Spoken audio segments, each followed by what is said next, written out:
Filazana maika ity antsoina andro ny rina faly iangaviana mba hivoaka fa maratra ny reniny zao.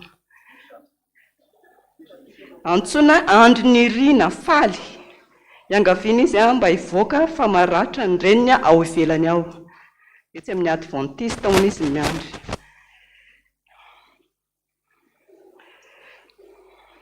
Hoy Jesosy hoe izay manantona ao izy tsy mba misy ho laviko manoloana izany tsy falany devoly ka androaka azy tsika araka ny tenin'Andriamanitra manao hoe roainy devoly dia andositra nareo izy ka hery sy fahefana avy amin'ny Jesosy Kristy velona avy any Nazareta aza leo ampiandrina zona mandredy ny asan'ny devoly sy fanaratsy rehetra devoliny tsy fantohana rehetra tsy kalanonody ratsy fa alifatiny devoly rehetra dorana tsanakely tsy anapahefana any amparimrehetra fa devoly resina tsanakely tsy manapahefana may ratsy may fanaratsy rehetra tsanakely tsy anapahefana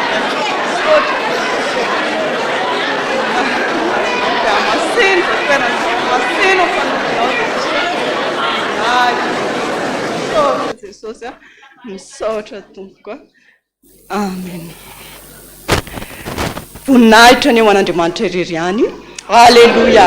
Masina, masina, masina Jehova tompony maro eniky ny voninahiny tany rehetra. Amen. Faly miarabantsika rehetra anio alahady vokatry ny diakona eto amin'ny fitandremana Taninanandrano miarabantsika rehetra amin'ny anaran'i Jesosy Kristy Tompo na tratra izany androm-bokatra izany. Anome voninahitra an'Andriamanitra isika amin'ny Salamo 5:1. Salamo 5:1.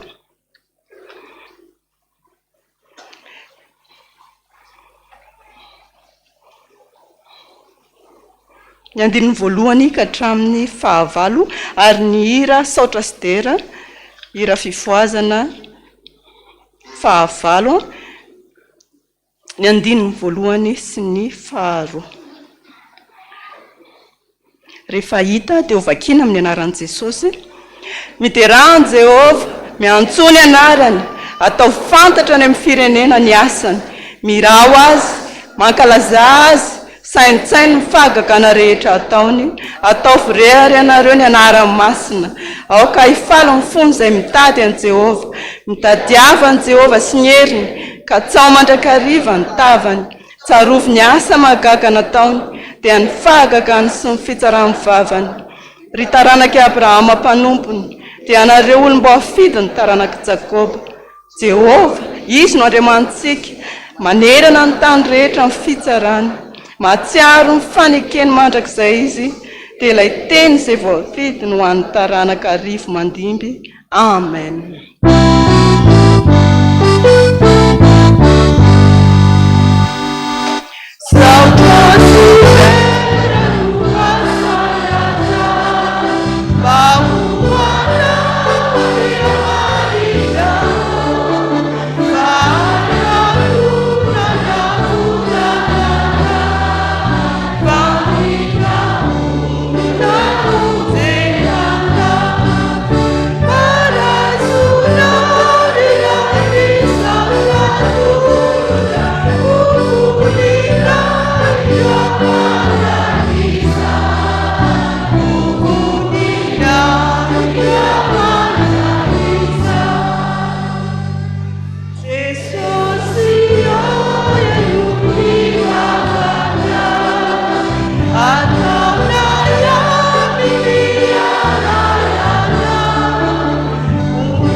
Andriamanitra masina indrindra, mahery indrindra, tompony tompo, mpanjaka amin'ny mpanjaka, Andriamanitra ny Andriamanitra rehetra, loloavinay atapony loha zany satria nato izao anay, mbola velona hatrapamonjeny zay, misaotra anao ny amin'izany fitiavanao zany fa dia na dia Andriamanitra ary ianao dia tonga ho anay mpanota ary ny mpanota ny tadiavinao ka dia misaotra ny amin'ny fitiavanao. Ao an-danitra ao ny anjelinao maro be, miteranao, andro manalina, mitarakotrokotroka tahaka ny varatra, mirondraona tahaka ny ranobe, izay tsotsotro zao ihany tompo, mitsangana izay manondrika ny lohanay, raiso fa vokatra ny fonay manao hoe masina, masina, masina Jehova tompony maro, eniky ny voninahiny tany rehetra. Amen. Andre sady ny tenin'Andriamanitra isika dia ataontsika ny hira fifoazana faha-empolo amby zato, afatry ny lanitra, ny andininy voalohany ihany, dia hitsangana ny mpanompony.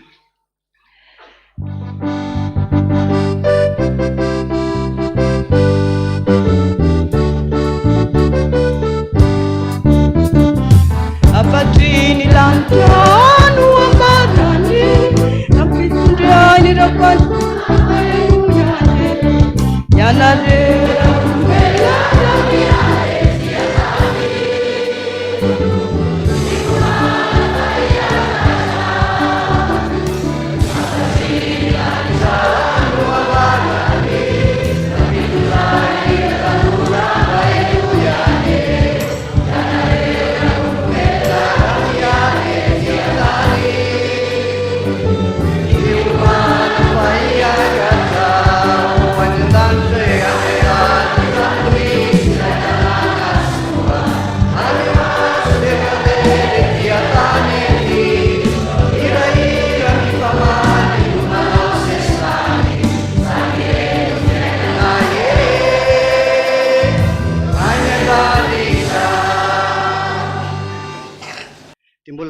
ka ivavakantsika tompoko tsy mitsatra misaotra midera mamevonahitra anao foana zay dia Jesosy mbola fitiavanao fa mindraponao ka mbola ahafahana indray mieno ny teninao amin'ity andro androany fahafolo ny volana desambra ity koa mitenena tompo araky ny fanaonao fa miaino mandrakariva amin'ny mpanomponao. Misaotra Jesosy. Amen. Afaka mipetraka ny fiangonana. Dia mbola ho ampitomboana amintsika mandrakariva nery avy malala ao amin'ny tompo ny fahasoavana ny fiadanana avy amin'Andriamanitra raintsika sy Jesosy Kristy tompo dia faly miarabantsika rehetrarehetra amin'ny anaran'i Jesosy ary miaraba koa ireto rahalahy sy anabavy mpiara-miazakazaka ato amin'ny fikambanan'ny diakona izay natratra izao alahadin'ny diakona izao. Ny tenin'Andriamanitra itsika mifampahery androany dia araky ny teny filamatry ny fikambanan'ny diakona izay hita ao amin'ny filazantsara nosoratan'ny Jaona, epistily filazantsara nosoratan'ny Jaona toko 4 ka ny 4:7.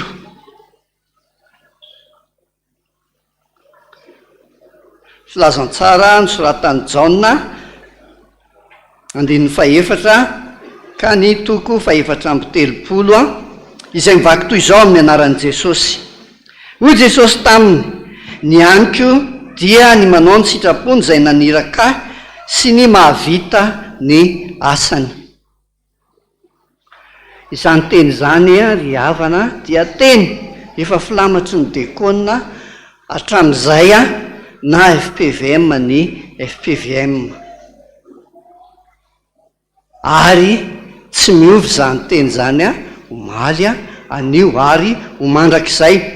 Teny izay notenenin'i Jesosy izy io raha ohatra ka niona tamina vehivavy samaritana iray izy dia anisan'ny teny noteneniny tamin'izany vehivavy samaritana tamin'izany olona zany. Raha hovavahantsika io teny io dia azo zaraina roa io. Ny voalohany dia manambara asa, ary ny faharoa dia manambara fitondran-tena ihany koa. Dia hovavahantsika arak'izay filatran'izay ny entitsika mamakafaka izany tenin'Andriamanitra izany. Raha ny fikambanan'ny diakona no lazaina fohifohy amintsika dia fikambanana anatina fiangonana anankiray ny fikambanan'ny diakona, ary azo lazaina hoe universel zany ho an'ny fiangonana rehetrarehetra, satria raha ao anatin'ny fiangonana misy ireo ambaratonga mpitondrana maro isan-karazany, ambaratonga na olona karazan'olona isan-karazany, misy ao ny mpitandrina, misy ny diakona, misy ny mpiandry, misy ny iraka, misy ny sampana, ary misy ny mpivavaka tsotra. Dia anisan'izany ny diakona ao anatiny ireo ambaratonga ireo. Inona moa ny andraikitry ny diakona? Raha ohatra ka ny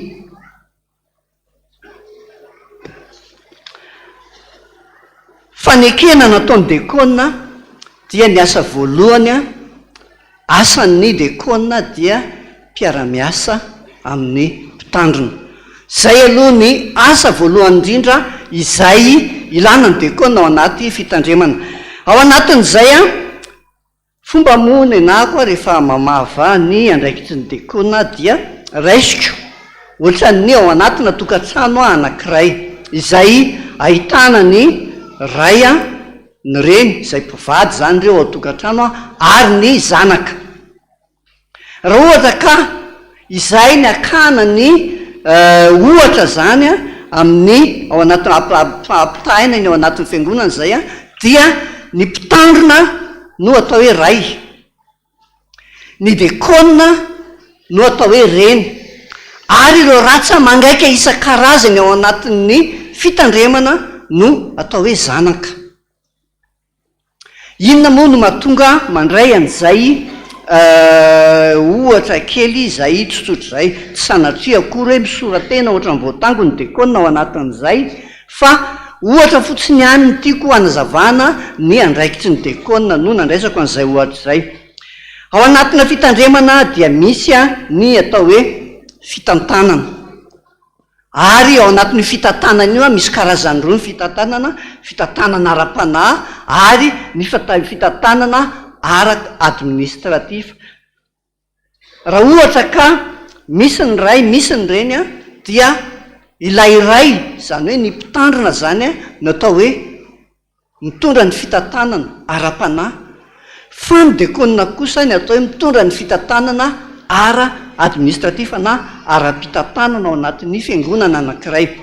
Inona moa no mahatonga anazy hoe miandraikitra an'izay fitantanana ara-administratif anatina fiangonana izay? Ao anatin'ny diakona dia ahitana andraikitra vitsivitsy. Ny andraikitra voalohan'ny diakona dia ny asa fisoronana izay hitantsika isan-kalahady eto anatin'ity fiangonana ity, ary tsy ny alahady ihany no manao an'izay asa fisoronana izay ny diakona, fa rehefa misy fanateram-bokatry na ato anaty na ivelan'ny fiangonana dia manao an'izay asa fisoronana izay ny diakona no tompony andraikitra amin'izay. Misy ao anatin'izay anisan'ny andraikiny ihany koa dia ny asam-bomera. Ao anatin'io asam-bomera io dia io ilay tena fitantanana ny fiangonana. Raha raisina manokana ny fiangonantsika eto Taninanandrano, ny fitandremana Taninanandrano dia tsy mitovy amin'ny fitandremana rehetra ny eto. Fa eto dia tena mitovy amina orinasa anankiray lehibe anankiray. Ary raha any amin'ny fiangonana hafa tsy misy afa-tsy ny alahady dia mahavita ny asa rehetra ao. Fa raha eto amin'ny fiangonantsika kosa dia tsy vita andro alahady ny asa eto, fa mandritra ny herinandro ray manontolo dia misy asa atao foana eto raha resaka asa ara-pitantanana administratif ohatr'izay no jerena. Ao anatin'izay fitantanana izay dia misy ireo voamera maro isan-karazany, raha ny eto amintsika dia miisa 5 izy ireo. Dia ahitana ny voameran'ny filaminana, voameran'ny sosialy, voameran'ny miainy mahantra, voameran'ny fananana, voameran'ny fanateram-bokatry, voameran'ny asa ivelany, voameran'ny vola, voameran'ny zay efa voatonany sosialy, misy 5 izy, 5 nisany raha eto amin'ity fiangonantsika ity, ary ireo voamera 5 ireo dia misahana andraikitra voafaritra ato anatin'ny fiangonana ary miasa daholo ireo, fa tsisy afaka mialangalana. Ao anatin'ireo voamera ireo koa nefa dia misy tena miasa mihitsy izy mandritra ny herinandro manontolo. Raisina ohatra ny voameran'ny sosialy. Izany voameran'ny sosialy izany rehefa misy zavatra mitranga eto amin'ny fiangonana dia tsy maintsy présent eto foana ireo voamera ireo. Ary ny tena mahafinaritra no ilazako anazy fa totoko hoe mampalahelo dia izao amin'izy ireo misy izy tonga maraina amin'ny 7 maraina izy tonga eto tsy mody izy ratsy alina, satria be dia be ireo asa sahany, ao ny famangina marary, ao ny famangina manjo, ao ny famangina ny olona izay mila anaovana fandraisana ny tokantrano sy ny zavatra maro isan-karazany. Ireny dia tsy mba mampiomana ireny, fa amin'ny fotoana rehetra no fisiany izany zavatra izany. Misy ny voameran'ny fananana ohatra dia mikarakara ny fananantsika eto izy manara-maso ny fananana atao anatin'ity fiangonana ity. Misy ny voameran'ny filaminana izay mandamina ny fiangonana amin'ny fotoana rehetrarehetra izay isiny ny vahoaka maro mifamezivezy atao anatin'ity fiangonana ity. Ary ao anatin'ny asan'ireo voamera anankisivy ireo dia ny zavatra tsy fantatro hoe atao hoe mampalahelo ve sa atao hoe mahafinaritra ve, fa matetika ny diakona rehefa mandritra ny fotoam-pivavahana dia tsy afaka mifantoka amin'ny fivavahana izy. Ny antony dia satria matetika ao anatin'iny mivavaka iny ny olona, ohatra raisina amin'ny filamenana dia tsy maintsy mailo ary zareo manara-maso ny ato anatin'ny fiangonana, so misy zavatra mitranga eny, so misy olona mararitapoka, so misy mangalatra amin'izao, be dia be ny zavatra mety iseho ao anatin'izay. Fa ny zavatra tiana ho fantatsika vahoakan'Andriamanitra kosa dia ity: mametaka tsika hoe fa maninona ny efa misy ny filaminana atao, nahoana mbola maka polisy any tsika, nahoana mbola manisy eso any tsika.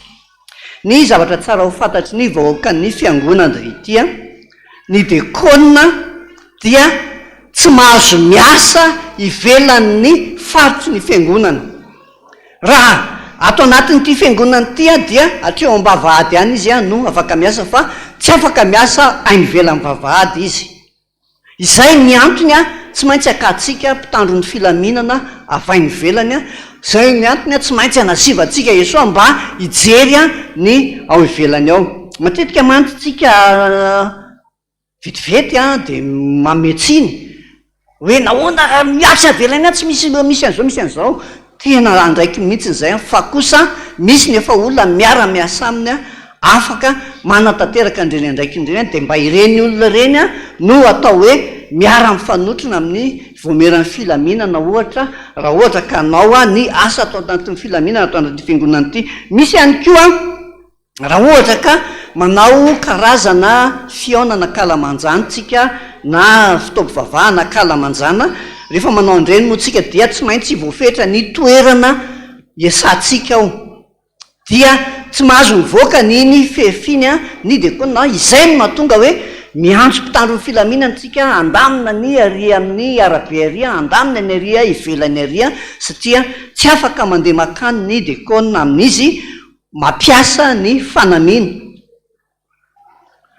Be dia be raha ny asan'ny diakona no resahana atao anatin'ny fitandremana, ary ny zavatra mahafinaritra amin'izany a dia izao, raha ohatra ka atao anatin'ity fitandremantsika ity a izay ahitana vahoakan'Andriamanitra izay manodidididina ny 7,000 eo ny vahoaka mivavaka ao anatin'ny fiangonantsika.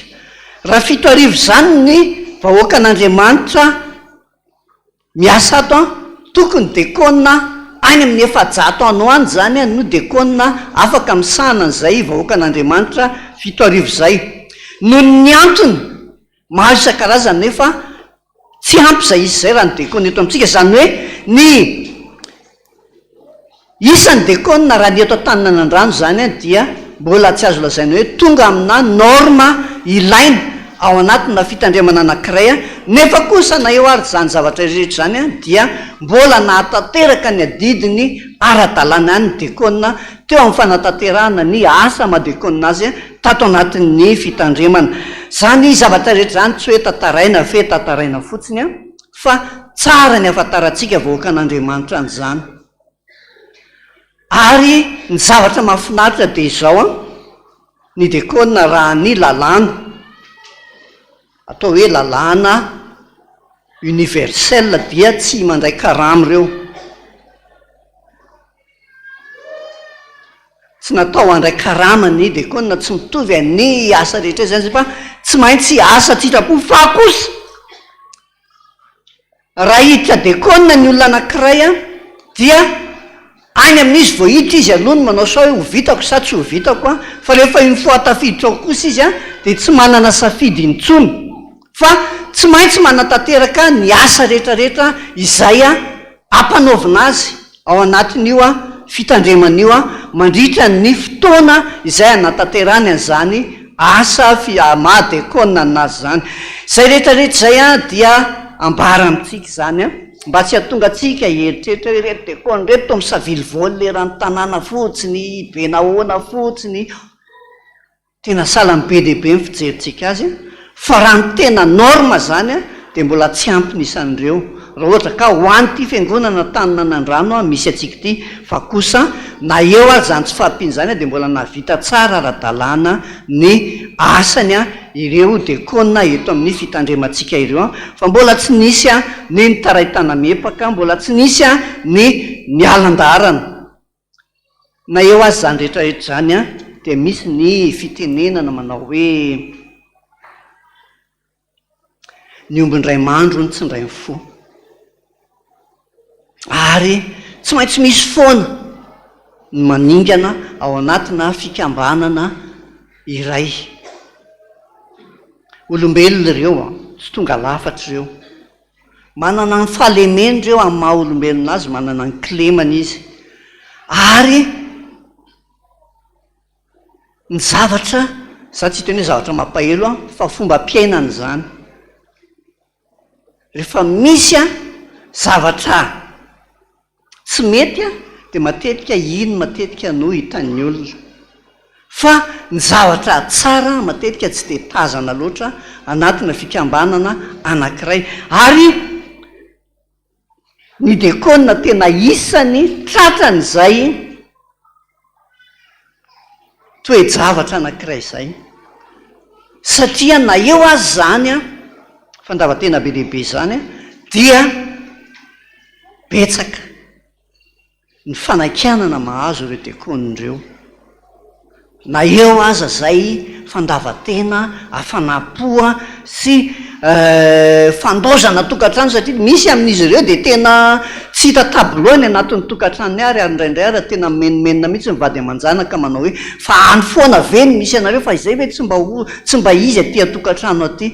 Misy tena hoe ato anatin'ity fitandremany ty any tena andaniny ny androm-piainany rehetrarehetra, fa ny ainy atokantrano indraindray a mety adinodino.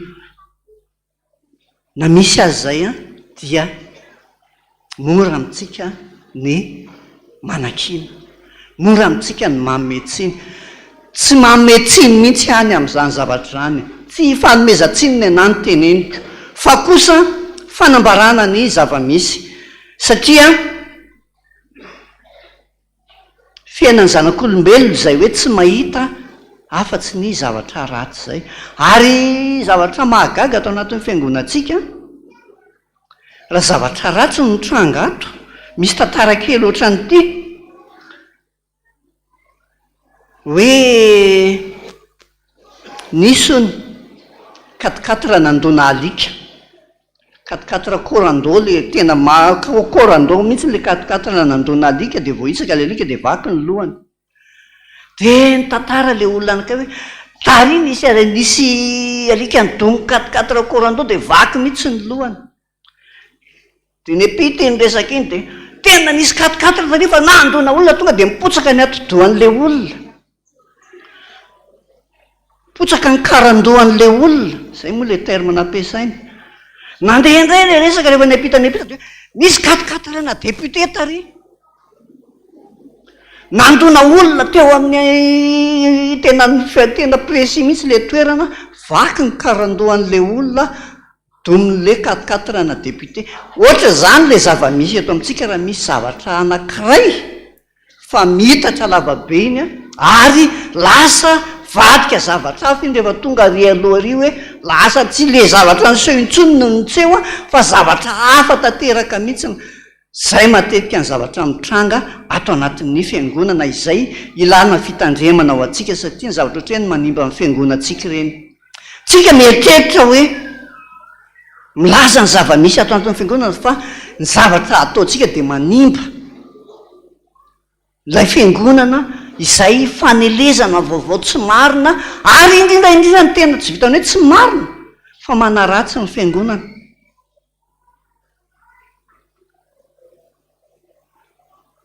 De matetika mandeha ny fitenenana hoe fanahoana memena mpivavakato amintsika, fa le mpitarika ohatran'izao nitoroteny maketry makeroa tsy ampy ny fianarana soratra masina, raha misy mampianatra soratra masina be dehibe de ity fiangonana ity.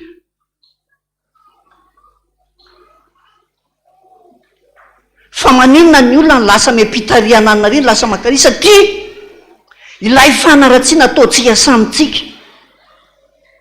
Raha olona iray ohatra ny hitatsika mangalatra de lazaina fa ny vahoaka an'Andriamanitra rehetra ato ny mangalatra, ahoana moa ny olona ny tsy andeha? Raha olona iray ny hitany mamosavy de lazaina fa tsika menakava mimpanosavy, de ahoana moa ny olona ny tsy andeha?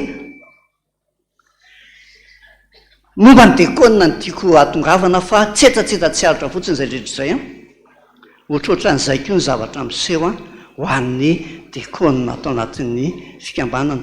Misy diakona iray manao adalàna dia ny rehetrarehetra tonga de voafeo ao anatin'izay mahazo ny fianakanana. Marina tsisy tonga lafatra ho ary eo, ary tena manaiky an'izay ahako, satria anisan'ny mpitantana andreo diakonindreo ny tena mahafantatra ny aty vilany ao ary ina moa ny antony anafenana an'izany atsika vahoaka an'Andriamanitra, tsara ho fantatsika anie zany mba hahafahantsika tsy tsaratsara avy hatrany hoe reo diakonindreo de tena olo-masina, tsy tokony hanao an'izao, tsy tokony hanao an'izao, fa olombelona reo misy mifalemeny a, misy a ny mety a zavatra mety halavo azy a ao anatin'ny fiainana. Na izany naty zany aza nefa azadino fa ny asan'ny diakona dia asan'Andriamanitra, ary ao anatin'ny fanekena izay nataon'ny diakona akoatra ny mampiara-miasa azy amin'ny mpitandrina dia azoto, amaky sy hianatra ary ampianatra ny soratra masina eo amin'ny fiainany. Zany hoe tsy vitan'ny administrateur mpitantana ihany reo a, fa koa mpitory ny filazantsara ara-dalàna ohatran'ny vahoaka an'Andriamanitra rehetrarehetra, ohatran'ny mpiandry a, ny iraka, ny mpitandrina sy ny sisa rehetrarehetra. Ary ao anatin'ny diakona dia manao tafika masina ihany koa izay diakona. Na dia atao raha hoe tsy mitovy aneny sampana moa rehefa volana ao dia tena mahavita tafika masina ngeza be izy a. Misy antony tsy avy tany diakona an'izay satria ny asan'ny diakona dia eto amin'ity fitandremana ity. Fa kosa misy ny fandaminana izay apetraky ny eo amin'ny fikambanana izay ahafahana manatanteraka izay tafika masina izay tsy mandeha lavitra fa mety hoe ndroa andro a farafabetsany a no azon'ny diakona. Rehefa tsy afaka manao tafika masina mandritra ny tapa-bolana na mandritra ny herinandro izy ireo, no ireo andraikitra be lehibe a tsy maintsy sahaniny eto anivon'ny fitandreman'ireo. Ao anatin'izay a asa fitorian'izay koa dia misy a, dia misy ihany koa ny fitahiana izay azon'ireo diakon'ireo ao anatin'izany a, asan'Andriamanitra izay ataon'izany satria azadino fa na dia atao hoe asa fitantanana ny asan'ny diakona dia asan'Andriamanitra ihany koa izay, satria fampandehanana ny tranon'Andriamanitra ary fitandremana ny ondrin'Andriamanitra ny asan'ny zareo ireo. Ary raha atao anaty diakona dia misy mihitsiny ny fijoroana vavolombelona izay isina matsika hijoro vavolombelona manodidina an'izay a fitahiana azony a nandihitra ny tia satriana ny andreo. Fa raha izay rehetra nahita fitahiana tato amin'ny fikambanan'ny diakona no hijoro eto a, mety lany eto ny fotoana be lehibe a, tsy maintsy gerentsika amin'ny fotoana dia mangataka ny ray aman-drentsika solotena diakona iray a, solotena ny be sy ny maro a hijoro vavolombelona amin'izany a asan'Andriamanitra fitahiana azony a tamin'ny na diakona nazy zany.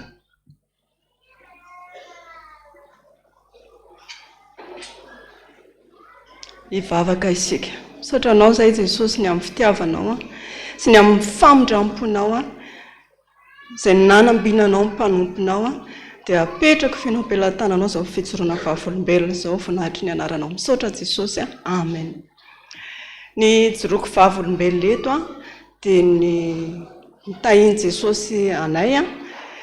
Nisy fotoana zay zany a mbola nanofa trano a dia tao anatin'izany fanofana trano zany a dia nangataka tamin'i Jesosy hoe Jesosy a mba hameo trano, dia isako mivavaka dia tsy adino ilay trano. Dia rehefa tonga ny lanolora-tena nanao diakona dia tao anatin'ny servisy a nandritra ny fandraisana voalohany nanaovako servisy zany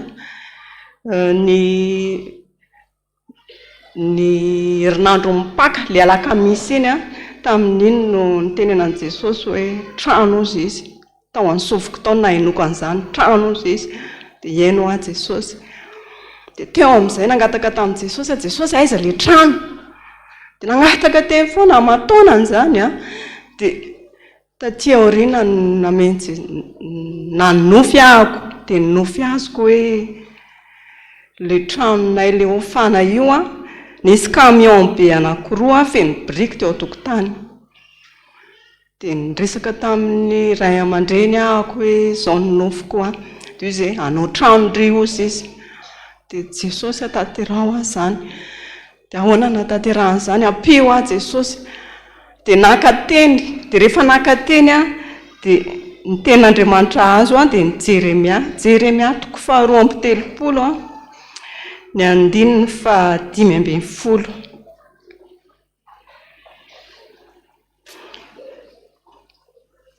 Vakina amin'ny anaran'i Jesosy. Jeremia 4:30 ny andininy fa 5:10. Fa izao no lazain'i Jehovah tompony maro, Andriamanitry ny Israely, mbola hisy trano sy sa ary tambo aloboka ho vidiana indray eto amin'ity tany ity. Teny ny fotoana nandeha ny fotoana dia teny tamin'ilay tompo-trano amin'izay hoe satria teto an-tokotany ilay biriky ny tonga dia niteny tamin'ilay tompo-trano hoe mba sao dia amidy ny taninareo. Dia ndraso aloha izy resaka izay dia eritreritra. Dia tao anatin'izay fotoana maromaro taorian'izay dia nanaiky zareo hoe amidy ilay tany. Rehefa amidy indray ny tany dia nitady vola hividianana ny tany. Dia voalohany vidin'ny tany. Dia Jesosy hanao an'ilay trano amin'izay tsika. Dia nentina teo amin'i Jesosy izany. Dia voninahitra ho an'Andriamanitra irery ihany fa tamin'ny taona 2024 ny vita ny trano ho voninahitr'Andriamanitra izany. Izany milaza fa tsy foana tsy akory ny fikelezana aina ao amin'ny tompo. Fijoroana vavolombelona manaraka indray dia tamin'ny taona 2024 nisy accident teo a Besarety teo. Nisy accident teo ny Christmas 25 décembre. Rehefa vita ny arbre de Noël tato ambony tato namonjy arbre de Noël tao fa nanao arbre de Noël ny zanako. Dia rehefa vita iny dia ndrava ny arbre de Noël dia samy nandeha nody daholo. Dia nidina amin'ny Besarety iny dia teo amin'ny pompe teo nisy accident teo. Nisy ramatoa nitrotro zazakely. Tonga dia mifon an'ilay tomobile 205. Rehefa mifon an'ilay tomobile izy dia mipitika ny zazakely teny an-tanany, zaza teo amin'ny 2 taona teo. Tonga dia any ambanin'ilay capon, ambanin'ilay parasoka sa inona ilay ambany eo iny. Tonga dia tao ilay zazakely ary ilay ramatoa nitrotro anazy tsikasina tamin'ny tany. Za efa dify lavitra efa lasa aloha izany no nierika hoe misy accident. Dia lasa miverina. Dia rehefa miverina teo dia Jesosy afonjay reto olona reto. Nakeo amin'ilay zazakely ao ambanin'ilay parasoka dia niraisiko tamin'ny anaran'i Jesosy ny zazakely. Dia rehefa niraisiko iny zaza iny dia nitady rano amin'izay ahako. Dia Jesosy ameo rano. Za izany tsy nieritreritra mihitsy hoe tranon'olona ny ireo trano be dia be ireo toko misy rano. Fa zao nandeha fotsiny dia hoy izy ilay olona nahitana hoe taty ilay zazakely hoy izy ampidirina taxi tonga dia hoentina any hôpitaly. Dia hoy izy hoe raso aloha fa mbola hiasana ilay zaza. Dia nalainy ilay zaza. Dia niverina teo amin'ilay toerana ahako izay vao tsaroako hoe reto ankizy namonjy arbre de Noël reto nitondra rano, nisy nitondra rano tamin'ny tavoahangy. Dia hoy izy hoe taty ny rano lahy iny ilay izy hamasinina hiasana amin'ilay zazakely. Dia namana sady manamasina rano no mihazakazaka mamonjy an'ilay zaza efa ny anaty taxi. Fa fazako raha an' Jesosy ilay zaza. Dia mivoninahitra an'Andriamanitra fa tamin'izay dia niendratra ilay zaza rehefa nahazo ny rahan'i Jesosy. Ary tao aorianan'io dia niverenako teo ilay olona satria ilay olona nanao kapa skobidodo izy mipetraka manodidina eo ihany izany reto olona reto.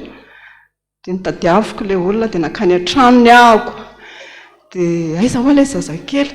Dia ity hozy izy ilay ramatoa. Ity ilay ramatoa nianjera nitrotro an'ilay zaza. Ary aiza ilay zazakely. Ny zazakely hozy izy mbola any hôpitaly. Dia nanahoana ilay zazakely. Ilay zazakely hozy izy tsy naninona nataony radio nataony analizy rehetrarehetra fa tsy naninona ilay zaza fa efa hivoaka. Ary ianao ilay anjera teo. Dia hozy izy zaho hozy izy tsy naninona. Dia izany dia mbola voninahitr'Andriamanitra irery ihany. Fijoroana vavolombelona farany voaingana teo. Nisy fotoana izany ny fanokanana tamatavy rehefa vita ny fanokanana dia nandeha tany 10 point izay en 4 heures anankitelo izay nandeha tany niaraka amin'ny mpivavaka tao amin'ny 67.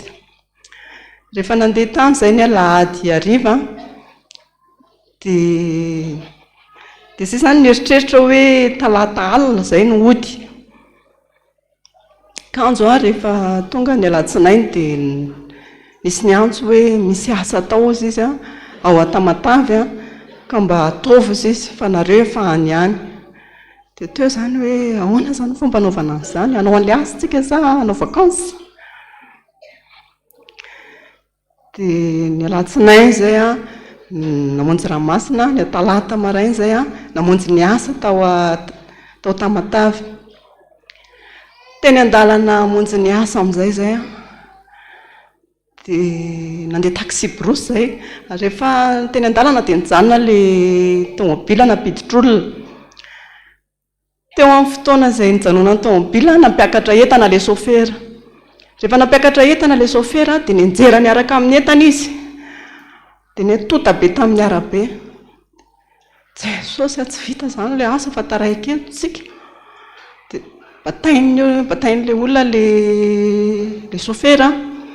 Dia nisy rahan'i Jesosy taty aminay dia tonga dia niasana dia mivavaka izay encadreur anankiroa izay mivavaka ny asa tamin'io sofera io dia voninahitra n'Andriamanitra irery amin'ny fanitsangana izy. Dia nandeha izay rehefa afaka ilay sofera, rehefa sitrana ilay sofera dia nandeha ny tomobila.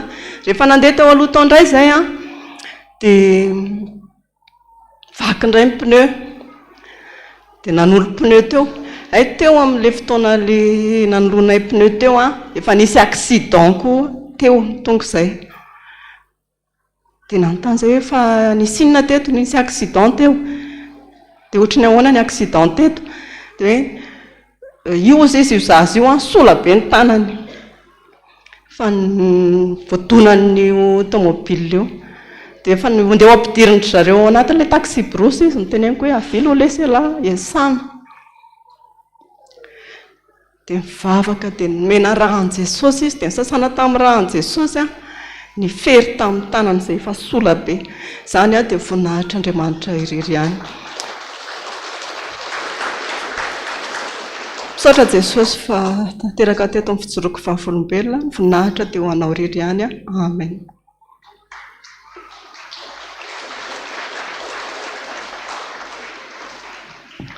Dia hitantsika amin'izany fa ny asan'ny diakona tsy vitany hoe fitantanana ihany fa dia tena misy dia misy tokoa ny asa fifoazana izay ataony ao satria raha ny tany mpiandry ao anatin'ny diakona dia mahatratra ny amin'ny 800 mahery dia mpiandry avokoa ao anatin'ny fikambanan'ny diakona.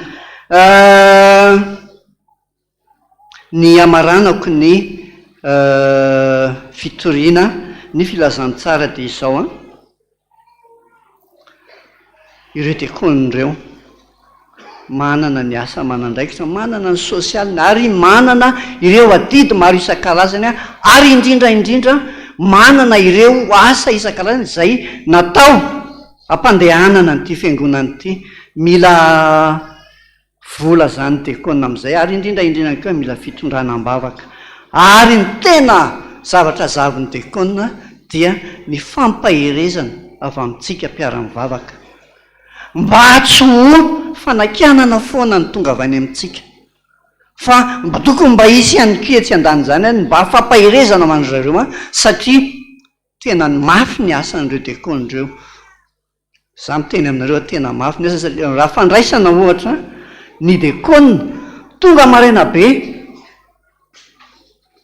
misy ny sasany amin'ny 4 sasany dia misy tonga eto ary iny olona tonga amin'ny 4 sasany iny indraindray tsy miala eto iny raha tsy eny amin'ny 2 any amin'ny 3 any zay vao afaka miala eto amin'ity fiangonana ity rehefa fandraisana io.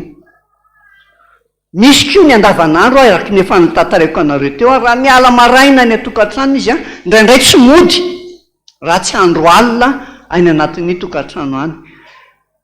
Ho antsika izay manana havana diakona vady zanaka dia natao antsika izay tantara kely lazaiko izay fanambarana kely lazaiko teo izay satria ny asan'Andriamanitra dia be dia be atao amin'ny fiangonantsika ary indraindray ary raha tena mila tsy ho araka mahitsiny amin'ireo asan'Andriamanitra andavanandro ireo a ny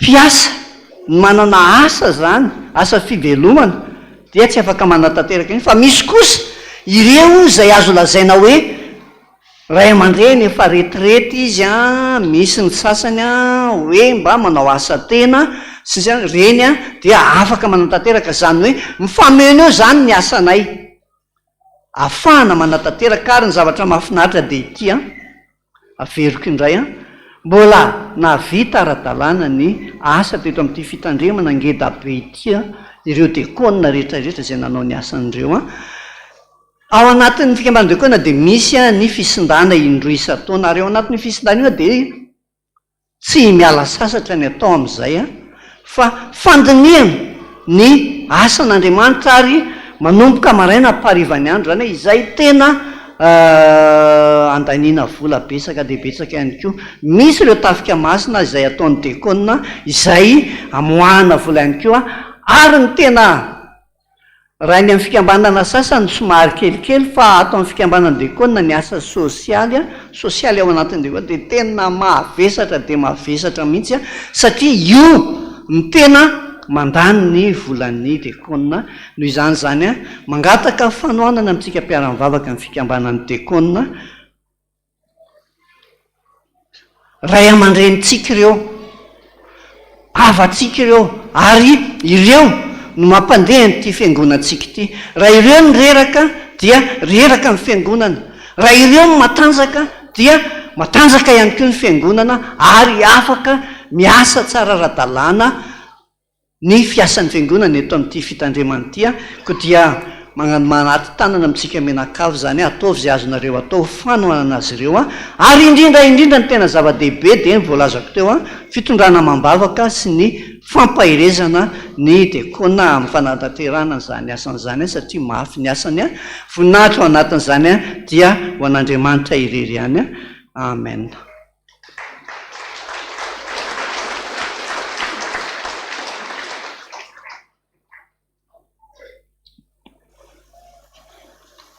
Hitondra ny tenantsika eo anatrehan'Andriamanitra isika amin'ny hira firana fifoazana 200 hiverina aminao aho raiko ilay trotraky ny otana tao hiaraka hitsangana isika aorianan'izay a dia hivavaka. Você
amintsika ihany ity filazana ity antsoina andro nirina faly iangaviana anao mba hivoaka fa maratra ny reninao le mibataina teo zany andro nirina faly andro nirina faly zany iangaviana mba hivoaka fa maratra ny reninao raha any aminareo any izy dia iangaviana ianao andro nirina faly mba hivoaka araka ny ten'Andriamanitra teo dia milaza hoe ny aniko ny tompo dia manao ny sitrapony raiko ary mahatateraka izy zany tsisy natateraka an'izany tsika hitondra ny tenantsika ao anatrehan'Andriamanitra isika satranao izay Jesosy ny amin'ny fitiavanao sy ny famindramponao mampiasa olona maro tokoa ianao amin'ny asanao ary ny antso olona maro ianao hanao ny asanao matsiaro anefa fa vitsy ihany ny nanoana ary ny sasany ary nefa nijanona ny amin'izany asanao izany fa niravoravo tanana efa nialan-daharana ka dia mifona izay Jesosy ny amin'izany mpanomponao izany mety vonitenenina na are teny marary dia nijanona tsy nahazaka fanenjehana ka dia mifona Jesosy ny amin'izany mifona ho an'ny namanay izay ny amin'izay rehetra nijanona tamin'ny asanao ao indray manao tsitipahatra ny asanao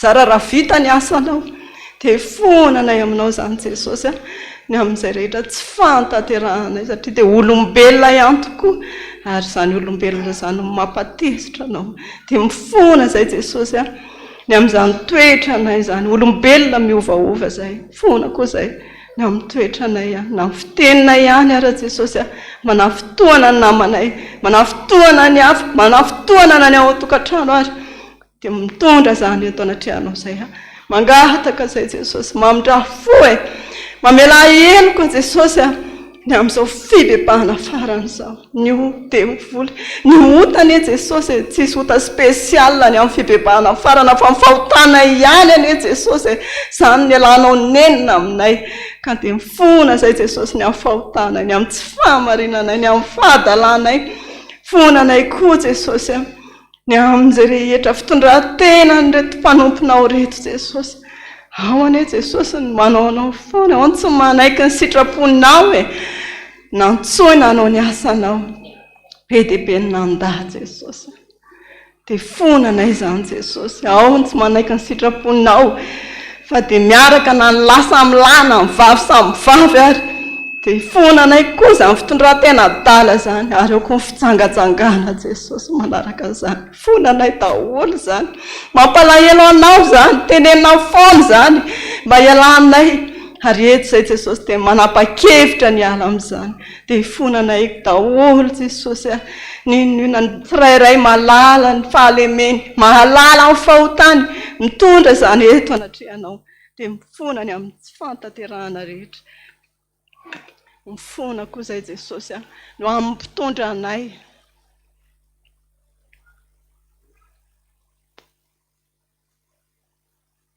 Jesosy ny amin'ny mpitondra anay izay maro be ny anaty birao any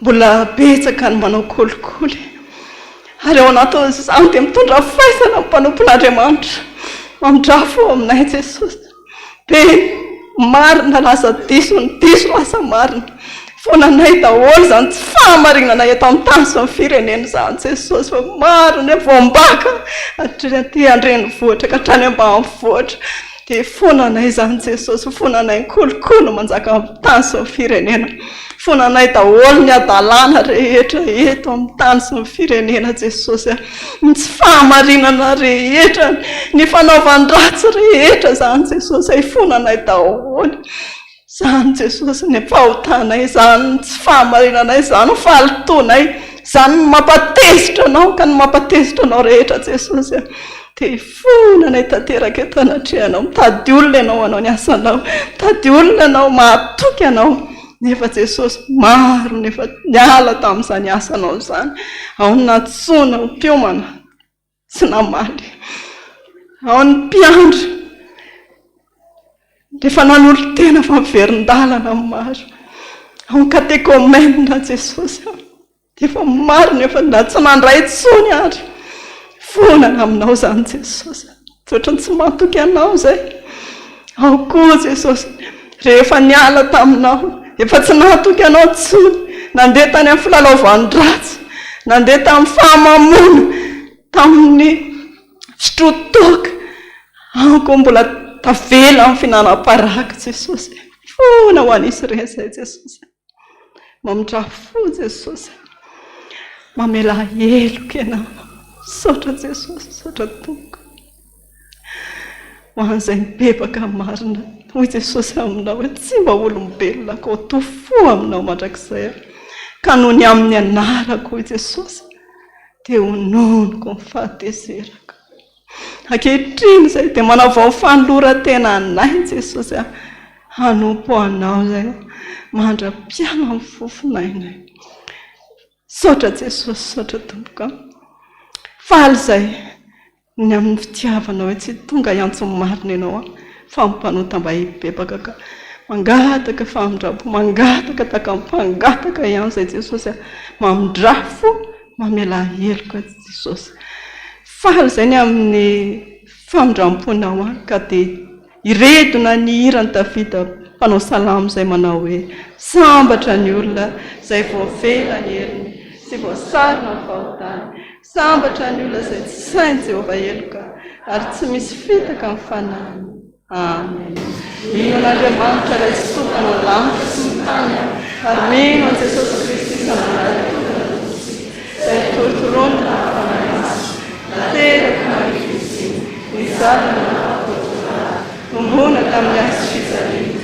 afaka naleny nihidina tany am-piainatsy tsangana tomaty tamin'ny andro fahatelo niafaka mananganatra petraka fan'Andriamanitra raisoa avy any intsara vela tsy maty mino fanany masina fiangonana masina manerana zao fiombona ny lamasina famelan-kely ny fitsanganany tena maty ary ny fiainana mandrakizay amen azo toerana tompoko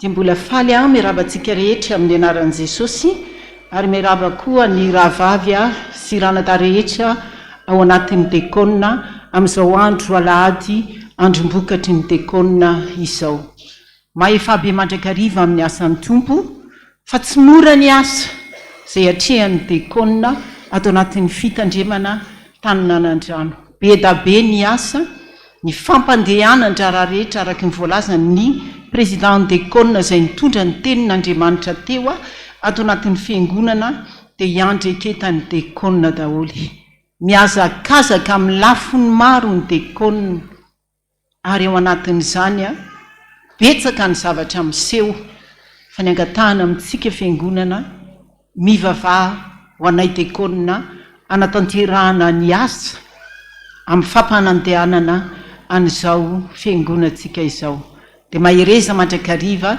ny tompo mombanareo ary aza mifaly satria nanaiky ianareo ny fanahy fa mifalia fa voasoratra ny an-danitra ny anaranareo amin'ny asan'Andriamanitra lehibe izay tanterahana eo amin'izany asany diakona izany ireto indray ireo mpanompon'Andriamanitra miisa 420 nanatanteraka ny fanoratana ny anarany eo amin'ny tsingeritaona maro samihafa tamin'ity herinandro ity dia Andriamatoa sy Ramatoa isany Rakotiny aina Emile Noelson 7 taona Ravololo Arnos Claire Rasafindranoro Lalao Henriette 7 taona Ratovo Nantenaina Elza Roger Eraky 20 taona Rafaly Manana Fanomezantsoa Rafaly Andrianay Miora Rabe Tokotany Eli Arena Ramanatena Soa Marie Jeanne Razao Arnoro Farasoa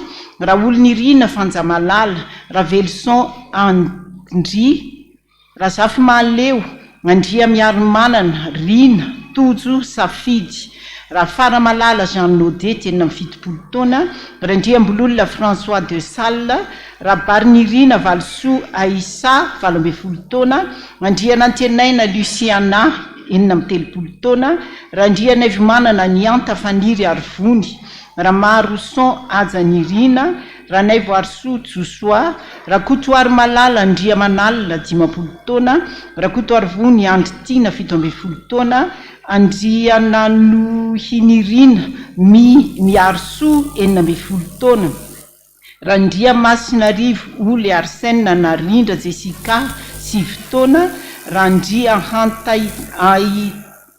raha ndria taiantsoa sy raha naivomboahangy Isabella 20 taona ny mariazy. Miaraba nareo mandrakariva ary nahoanareo izay manana anniversaire koa fa tsy nahasoratra ny anarana dia miaraba anareo ny fiangonana. Ny tenin'Andriamanitra izay kadao tsara indrindra ho antsika rehetra manana ny tsingeritaona tamin'ity herinandro ity dia ny ao amin'ny salamo 170.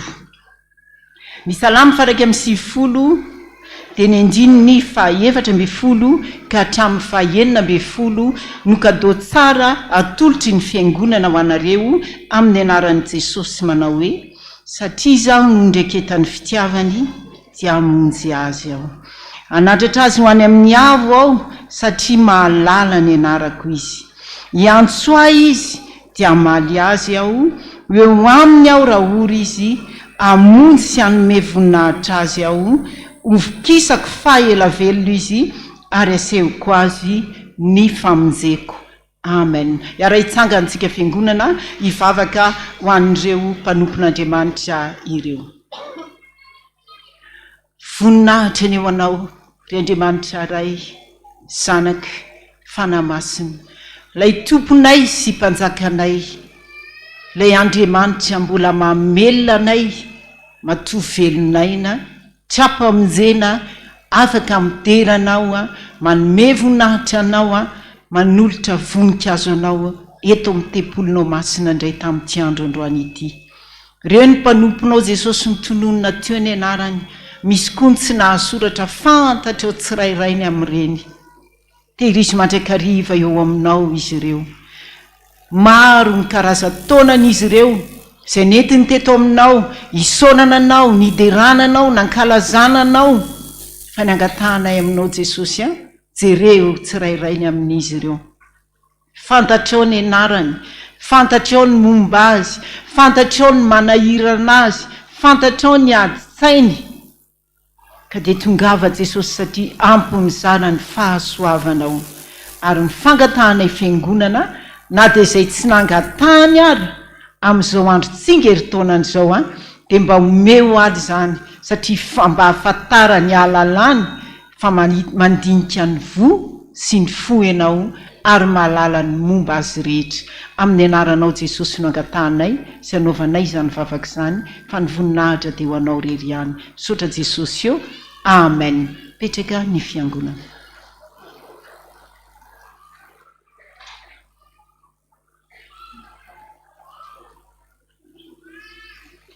Tonga eto amin'ny 10 minitra ny sekoly alahady indray isika ka mangataka ny mpianatra sekoly alahady, mpampianatra sekoly alahady ary diakona mpianatra sekoly alahady mba hitsangana. Ho ataontsika ny hira 427 784.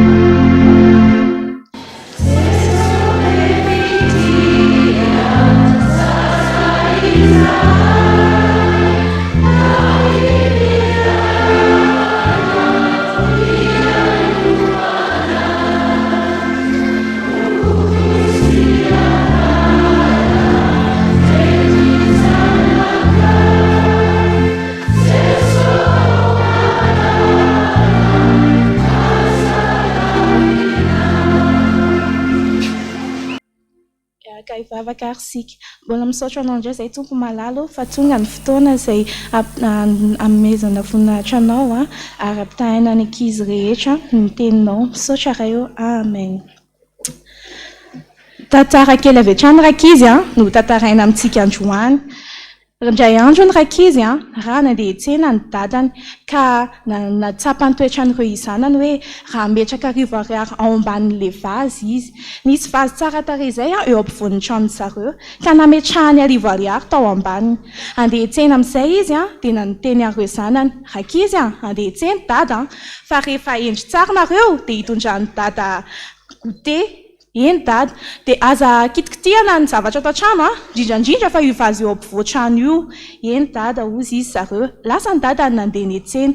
No nandeha niantsena dadany dia tsiry tao anatin'ny sainy zareo hoe andao mba andramantsika bataina io vazy io sady tsisy nafantatra fa bataintsika izany mavesatra be izany ho hitantsika hoe tena mavesatra tokoa ve io vazy io. Andao ary bataina dia nibatainy zareo ilay vazy dia gaga zareo nahitan'ilay vola arivo ariary tao ambaniny. Way, toa misy arivo ariary atao ambaniny.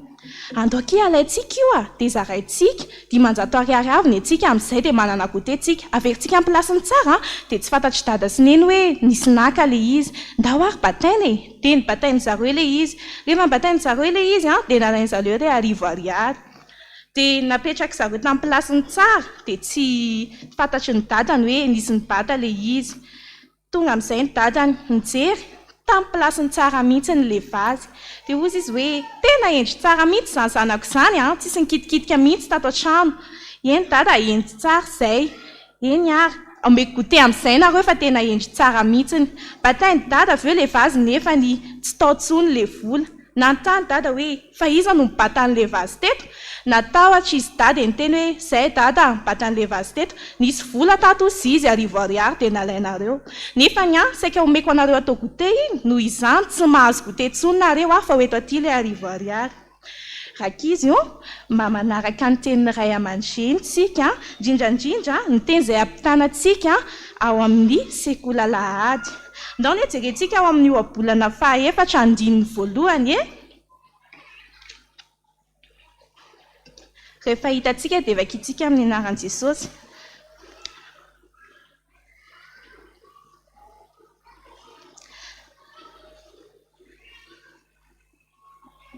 Ry zanaka, eno ny anatry ny ray ary tandre mba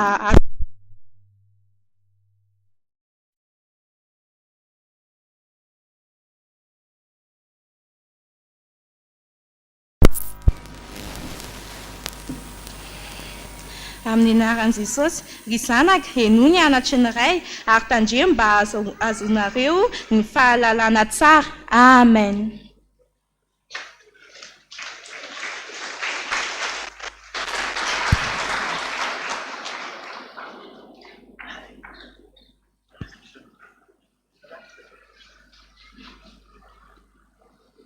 Eto ry havana, ny teniko voalohany aminareo dia izao: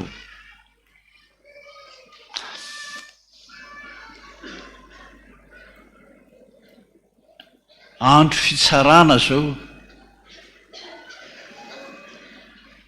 mitolo-batana mihitsy tsika hoe tsarao Andriamanitra. Tolo-batana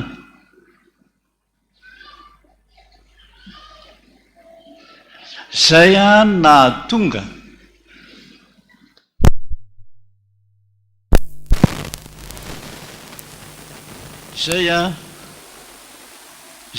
nahatonga an' Jesosy nanampina mivavako tsy hanao raina izay any an-danitra. Asa manonona an'izany nareo sy tsy rainareo mihitsy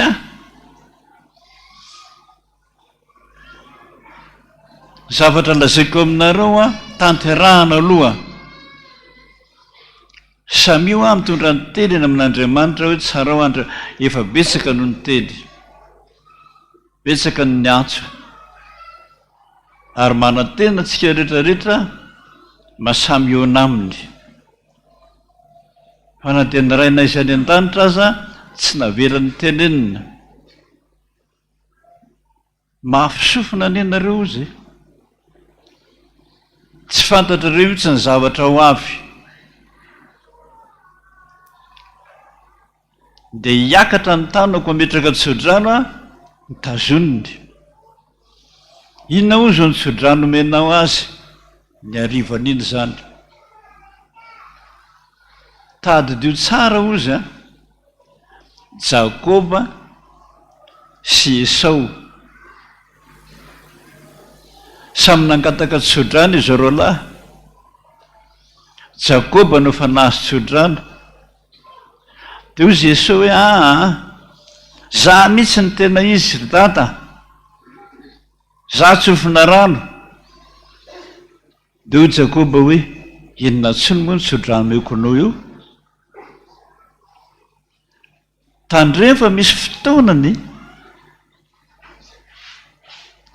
tena hitenenan'Andriamanitra mihitsy ny amintsika rehetrarehetrarehetra hoe tsy mety ny ataonao. Aza mitsodrano zao akory ianao. So ataonareo hoe efa tena lasa daly ty dady ty voan'ny Alzheimer.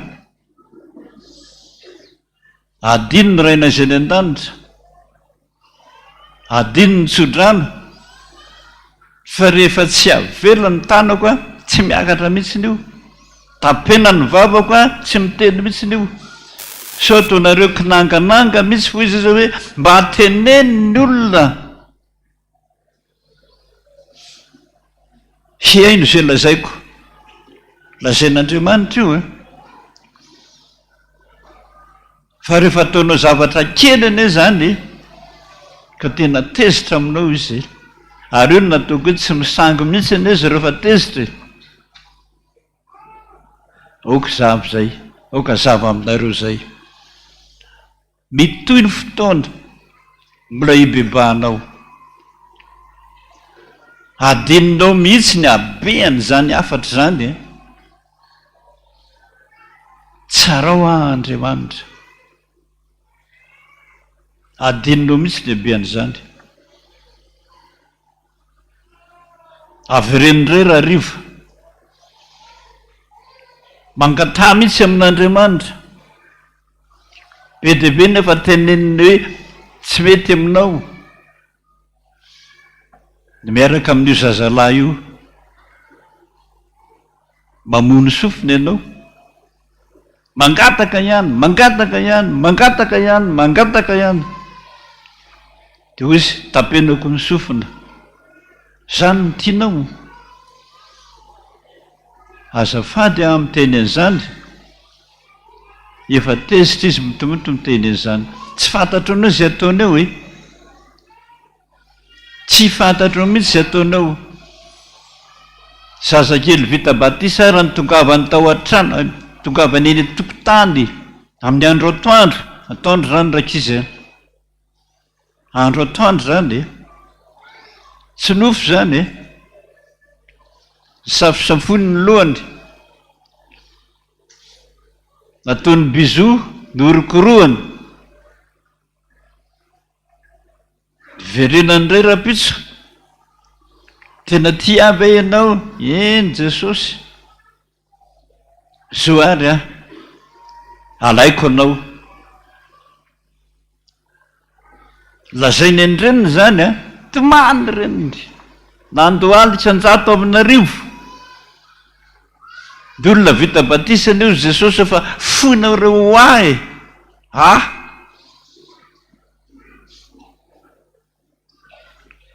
Akany jereo zany fiteniny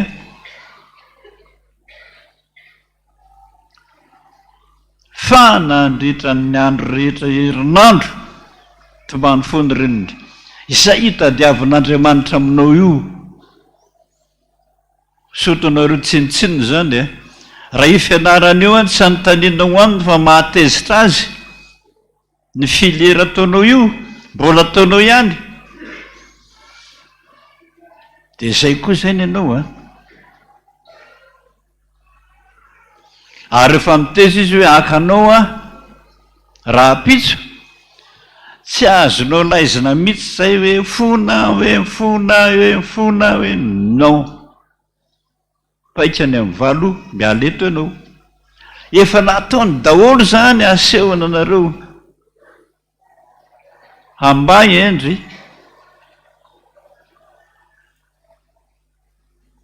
sotra tompoko.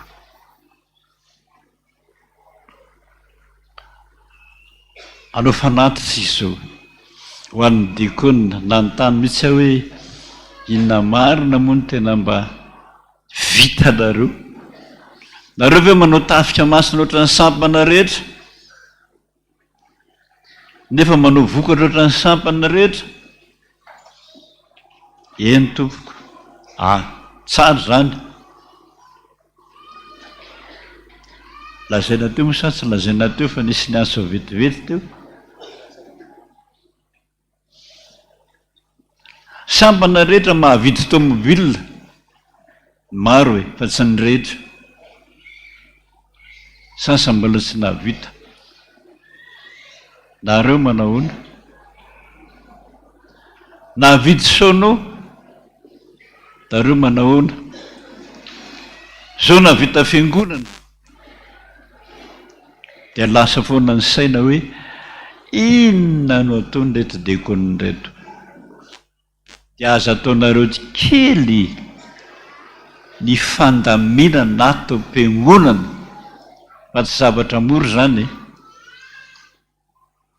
Ary raha misy zaza mitomany eo ianao reny tsy mety mitsangana mihitsy fa ny vavaka ihany, nefa le zaza fa mibitabitaka be mitomany. Tsy maintsy miteny aminao izy hoe ndana mivoaka kely madama azafady. Fandaminana zany.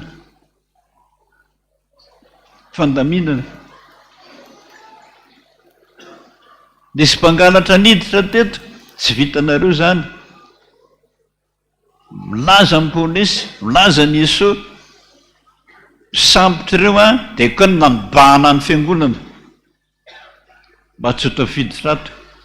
Nga zavatra kely zany. Dia anao vokatra ho azitsika. Anjaranao kibo mieritreritra na soa anay fiangonana ve ny fisianareo. Raha tsy nisy nanisy ireo rakitra aleo mba taizany nalehany. Amin'ny fiangonana sasany ange ireo ka tonga dia rofina amin'ny sobika fotsiny dia alefany aterina any Ampandrana. Efa ny teny mafy ny ministera, mpangalatra nareo nareo sady tsy mahavita fiangonana, mahazo vola be, mampitandrina nareo zay oza. Hitanareo zany, zany ve ny ilaitsika zany? Zany ny ilaitsika zany. Misoran'Andriamanitra ianareo mbola nisy ray aman-dreny nandamina fiangonana, nandamina ny saina. Raha misy voan'ny devoly any, reo ny voalohany miazakazaka miasa aminy. Miasa. Zay vao manampy ny mpiandry any anatinareo any. Tsy zavatra kely zany, fandaminana ny fiangonana zany. Ka dia mba hanampy azy araka izantsika atao ao ny rakitra voalohany, kitapo an'ny fiangonana. Rakitra voalohany io ihany amin'ny pany, misy pany eo zay sy ny valopany amintsika atolotra ho an'ny diakona daholo. Zay mamem-pifaliana no ankasitrahana indrindra.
dia ampafaliana indray a ny ara-panahintsika rehetra nahatratra izao androany fa 10 ny volana desambra izao a dia manonona ny fiadanan'ny tompo sy mampahery a fikambanan'ny diakona eto amin'ny fitandremana Taninanandrano. Toy izao ny raha ny fiangonantsika fampatsiahivana ny vakiteny soratra masina iraisan'ny FPVM anio alahady fa 10 ny volana desambra Isaia 70. Anasanantsika hatrany ny famakiana izany avy amin'ny birao an'ny diakona. Anatanteraka ny aladin'ny diakona ny fitandremana Taninanandrano anio alahady fa 10 ny volana desambra. Koa asaina isika mpiara-mivavaka hiaraka hifanotrona sy hitondram-bavaka aminay izany androandroany izany dia anentanana anareo koa zany ny fanaovana sy ny fanampiana ireo fitondranam-bavaka anay. Avy amin'ny mpamakilain'i Madagasikara fivondronana voalohany ilazana isika ray aman-dreny diakona Piara ny biraony F7 fa miova ny toerana izay saika anaovana ny AG androany fa 10 volana desambra eny amin'ny EPP Ampasandratsara Obo ny toerana natanterana izany amin'ny roa ora tolakandro. Etona dia manao ny fialantsiny amintsika tsirairay avy lehibe ho anay ny fahatongavantsika amin'ny fotoana rehetra. avy amin'ny firaisan'ny sampana Taninanandrano F7 dia toy izao indray ny fankalazana ny andro nahaterahany Jesosy Kristy ny alatsinainy fairaika ambin'ny folo ny volana desambra ny afafi ny atalata faharoa ambin'ny folo ny gaetama ny alarobia fatelo ambin'ny folo ny tapita Nehemia ny alakamisy efatra ambin'ny folo ny fefy zoma fahadimy ambin'ny folo ny lampe ny sabotsy fahena ambin'ny folo ny SL4 ny alahady fafito ambin'ny folo ny sa ny alatsinainy fahavalo ambin'ny folo ny katezo ny talata fahasivy ambin'ny folo ny vondro ny mpampianatra ny alarobia faharoapolo ny FPVM ny alakamisy fairaika amin'ny roapolo ny mima ny zoma faharoa amin'ny roapolo ny ny kateza ny sabotsy fahatelo amin'ny roapolo ny fanatenana ny alahady faefatra amin'ny roapolo ny CFF ary ny alatsinainy fahadimy amin'ny roapolo izay andro noely ny azo noely ny fanokafana ny fankalazana dia efa natao omaly ary amin'ny 5:00 ny fanatanterahana izany noely rehetra izany eto amin'ny fitandremana satria efa vita ny fanatazana ny fanatitra any ao amin'ny rihana voalohany efa vita ve azafady mbola tsy vita misy tolotrasa itya ataon'ny fitandremana efa vita ny ao amin'ny rihana voalohany atao aloha ny fanolorana ny fanatitra dia izay vao toizana andrarany fiangonana.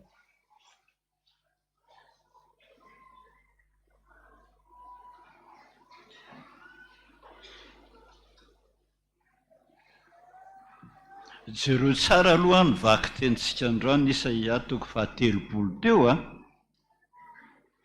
loza ny zaza maditra izay makasaina nefa tsy avy amiko ho Jehova loza sikolalahy teo nanarina hoe ianoho ny anadray aman-dreny fa Jesosy ny ray aman-drenitsika milaza fa loza raha tsy manaraka ny anadray aman-dreny ianao maditra manao fenakena ozy nefa tsy avy amiko mba hanampy ota amin'ny ota hita aloha zany dia miamitombo fona ny fahotanao io raha tsy manaiky ho tsaraina ianao eo na voafafa ny fahotanao na ianao migadra voka ny daholo zany fa zakao dia ndeo hisaotra an'Andriamanitra aloha na izany na tsy zany fa fitiavany indrafony mbola andeferany tsangantsika rehetra.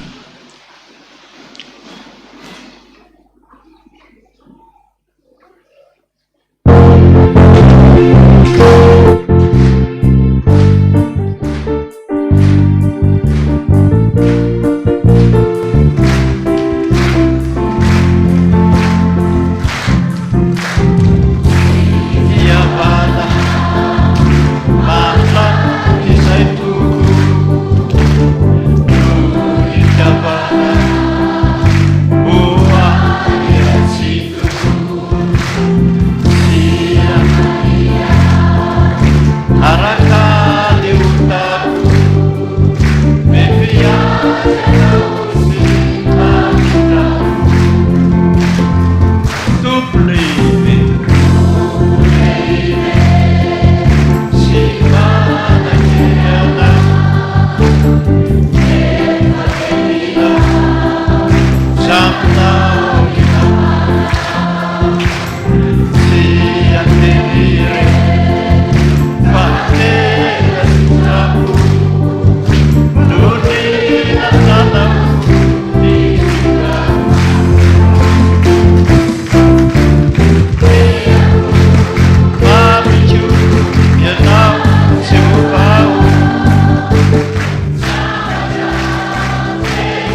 misaotra Jesosy misaotra mananatra tena tianay tokoa anao ary sary-piaro aminay matoa mananatra anay nanolotra izao fanatitra izao zay antsitrapo ho anao noho ny famindramponao aminay na kely iny Jesosy na be iny ho anao foday ho anao ny angatahana fiangonana rehetra aminao dia mba mamindrafo aminay ary mitenena foana anary foana fa zanakao voninahitra ny ho an'Andriamanitra rery any alleluia masina enika vonina tany rehetra apetraka isika toy izana ny famakinan-draran'ny fiangonana misy tolotrasa izay atao eto ny fitandremana Taninanandrano ny fiangonana dia mitady-panadio trano efa manana traikefa ny amin'izany koa raha mandrinanao izany dia aoka ianao anatitra ny mombamombanao ny CV ao amin'ny porte 204 hoy ny tony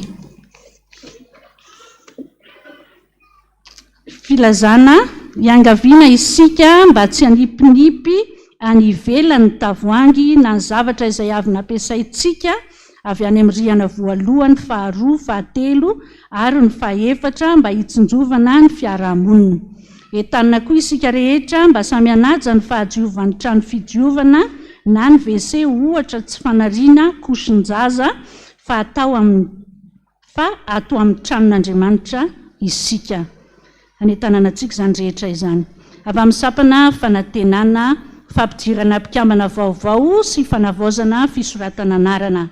Ampahafantarina isika fa mandray mpikambana vaovao ny sapana fanantenana izay hifarana amin'ny 12 ny volana janoary. Ny satafototra manokana moa hijoroan'ny sapana fanantenana dia miady sy mifady amin'ny fidoroana ny zava-mahadomelona 5 taona no miakatra no afaka miditra ho mpikambana. Dia tahaka izany koa ny mpikambana mba entanina hanavao ny fisoratana anarana ho an'ny taona 2024 izay mifarana ny alahady 7 ny volana janoary. Ny komity fankalazana ny 20 taona sekoly fitazatsoa dia manao fifaninanana logo sy fifaninanana hira faneva efa nivakiana matetika teto amintsika moa izany izay liana amin'izany dia irariana indrindra izy anantona hijery ny mombamomba izay. Fiantsoana journée bloquée avy amin'ny fifoazana Taninanandrano biraon'ny fifoazana. Araka ny fivorian'ny biraon'ny fifoazana dia hanao journée bloquée na atrikasa izay anaovana tombanezaka ny 13 sy fandrafetana ny fomba fiasa sy fanatsarana ny laminasa rehetra 14 koa atsoina ny fandaminana rehetra moa dia efa hifampilazana ao daholo. Atsoina ny asabotsy fa 12 ny volana desambra eny amin'ny FPVM Tongarivo isy fiara hitondrana ny mpivory ka eto amin'ny FPVM Taninanandrano ny fotoana amin'ny fitohora sy sasany. Biraon'ny fifoazana 13 mpampianatra piomana ray filohan'ny voamera tsirairay 13 solon-tenaniraka Taninanandrano ray solon-tena distance ray solon-tenan'ny groupe 2 ray solon-tenan'ny 2e étage ray ary ny solon-tenan'ny mpiandraikitra maraim-baovao ray amin'ny 12 atoandro ray ary fotoatsarbidy ray dia papandro ray izay mitotaly 5/30. Oka samy homana amin'ny tatitra 13 sy ny vinanasa 4 amin'izany raha misy fangatahana fanazavana dia manantona ny porte 322 tony mpanampy na ny porte 205 tony an'ny fifoazana. Avy amin'ny FPVM Lapan'ny Kristy Ambohimanga. Fifanila lehibe ho an'ny fiangonan'ny Lapan'ny Kristy Ambohimanga Rova nasantsika rehetra tsy akanavaka mba ho avy hiaraka hifanotrona ambavaka aminy noho ny ivony sady famaranana ny fankalazana ny 10 taona noho ny mpitandrina pasteur iraka Rakoto Asimbola José Alain ary fanokafana ny vondrom-bavaka eny Ambohimandroso izay ho tanterahana ny asabotsy 7 sy ny alahady 10 ny volana desambra eny Ambohimangarova Transimon. Ny fotoana rehetra dia miditra amin'ny 7 ora maraina. Isy sakafo sy tsakitsaky amidy amin'ny vidiny mirary ary fizarana mofo mamy amin'izao fotoana izao moa izany mandeha izany zavatra rehetra izany. Avy amin'ny sapana kristianina tanora zandry ny Ampandrana Taninanandrano. Noho ny fanomanana ny krismasy dia ilazana isika ray aman-dren'ny mpikambana katezato fa mianatra hira ny ankizy kely ny alarobia 17 sy 20 ny volana desambra ho avy izao amin'ny 2 ora. Ary misy koa ny fianaran-kira ny hariva amin'ny 2 ora koa manentana antsika mpikambana mpasamy ho tonga. Avy amin'ny mianatra ny ao aorianan'ny fotoam-pivavahana amin'ny 7 krismasy ny ny alahady 17 ny volana desambra ho avy izao manomboka amin'ny 2 ora tolakandro ao amin'ny rihana 4 ahitana ny ankizy 3 taona ka hatramin'ny olon-dehibe koa manasa antsika fiangonana ho tonga anatrika azy ireo. Filazana avy amin'ny hafafi, fifaliana lehibe ho an'ny sapana hafafi manasa antsika rehetra hiaraka kalaza ny krismasy ny alatsinainy ny faraka 12 ny volana desambra amin'ny 5 ora sy sasany. Izany dia ampitondraina ny lohateny hoe ampy izay. Sy miavaka atolotry ny hafafi, isy ny tantara sy ny hira sy ny dimirindra amin'izany fotoana izany. Ny fandaminana ny krismasy rehetra moa dia efa voatonona teo ka tsy ho hita ho tantaraina tsirairay avy isaky ny sapana eto. Avy amin'ny mpiasa fiangonana. Ilazana isika rehetra mpianakavin'ny finoana fa misy ny opération glace izay ho tanterahan'ny mpiasa fiangonana eto Taninanandrano araky ny efa mahazatra isaky ny volana desambra akatoky ny krismasy tahaka izao. Ray alina ariary ny fandraisana anjara amin'izany ary efa azo dina eny amin'ny mpiasa fiangonana rehetra eto Taninanandrano na ihany koa ao amin'ny biraon'ny fiangonana Madame Saoly na ny biraon'ny fifoazana ao amin'ny pasteur Erika na ao amin'ny fandraisam-bola ny pasteur Marcelin Madame Lalatsina. Ny fizarana ny glace dia ny zoma 20 ny volana desambra sy ny asabotsy 17 ny volana desambra manomboka amin'ny 7 ora maraina ka hatramin'ny 4 ora tolakandro. Toy izao indray ireo alahadin'ny mpitandrina androany raha fa avy eo izany ao aoriana ny fampitoam-pivavahana izao maraina izao dia anatanteraka ny alahadin'ny mpitandrina ny pasteur Rakotondra John fanatenana anio amin'ny 10 ora sasany ao amin'ny rihana faharoa izay anatanana antsika rehetra ny fanotronana izany ray aman-drenitsika izany. Amin'izao fotoana izao koa dia mandeha any amin'ny FPVM Makatomanga ny alahadin'ny mpitandrina ny pasteur Iraka Herzoratsi Andavana ary ny pasteur Randrianarso Andrianalfetra any Atomima Fort Dauphin. Angatana fitondranam-bavaka daholo moa izany ray aman-drenitsika rehetra izany. Ireto kosa zanaky ny fiangonana iroso amin'ny fanondrenana tokantranomasina. Andriamatoa Andriamidona James, Andriamatoa Miartso Naive Jean, Ramatoa Ravaorso Marta Ndani, Ramatoa Manatena Soa, Ramatoa Zafiny Manana Janina, Andriamatoa Andriampeno Manana Lantoniaina, Ramatoa Soarnoro Hermino, ankilany dia fanamapandreny fanamasinana ny fanambadian'ny zafiny zanany Benjandriamamonso sy fitiavana mino miary lanto izay atao eto ny fiangonantsika ny asabotsy 12 ny volana desambra amin'ny 12 ora maraina. Andriamatoa Rakotovamily Jonna, Prospera Mivady, Ravelona Toandro, Jacqueline, Ramatoa Raely Armanana, Andriamatoa Jona Armanana, Oliva Dieudonné Mivady Akila Andani, Andriamatoa Andrianarivony Lalasoa, Andriamatoa Andrianarivony Maminirina Mivady Andani, dia falimapandreny fanamasinana ny fanambadian'ny zafiny zanany Rajonarson Toavinirina sy Andrianarivony Fi Soaranto izay atao ny 12 ny volana desambra eto amin'ny fiangonantsika amin'ny 2 ora tolakandro. Andriamatoa Zafindrabe Fenotso Daniel, Ramatoa Jaona Armanana, Harmalala Eliza Andani, Andriamatoa Zavitsalama, Ramatoa Zanajoary Pauline, Andriamatoa Zafimbelo Ersolo, Ramatoa Zavitsalama Olivia ankilany dia falimapandreny fanamasinana ny fanambadian'ny zafiny zanany nomena valimbavaka fandresena sy Razafimbelo ny avy Tsorniaina izay atao eto ny fiangonantsika ny asabotsy 12 ny volana desambra amin'ny 7 ora maraina.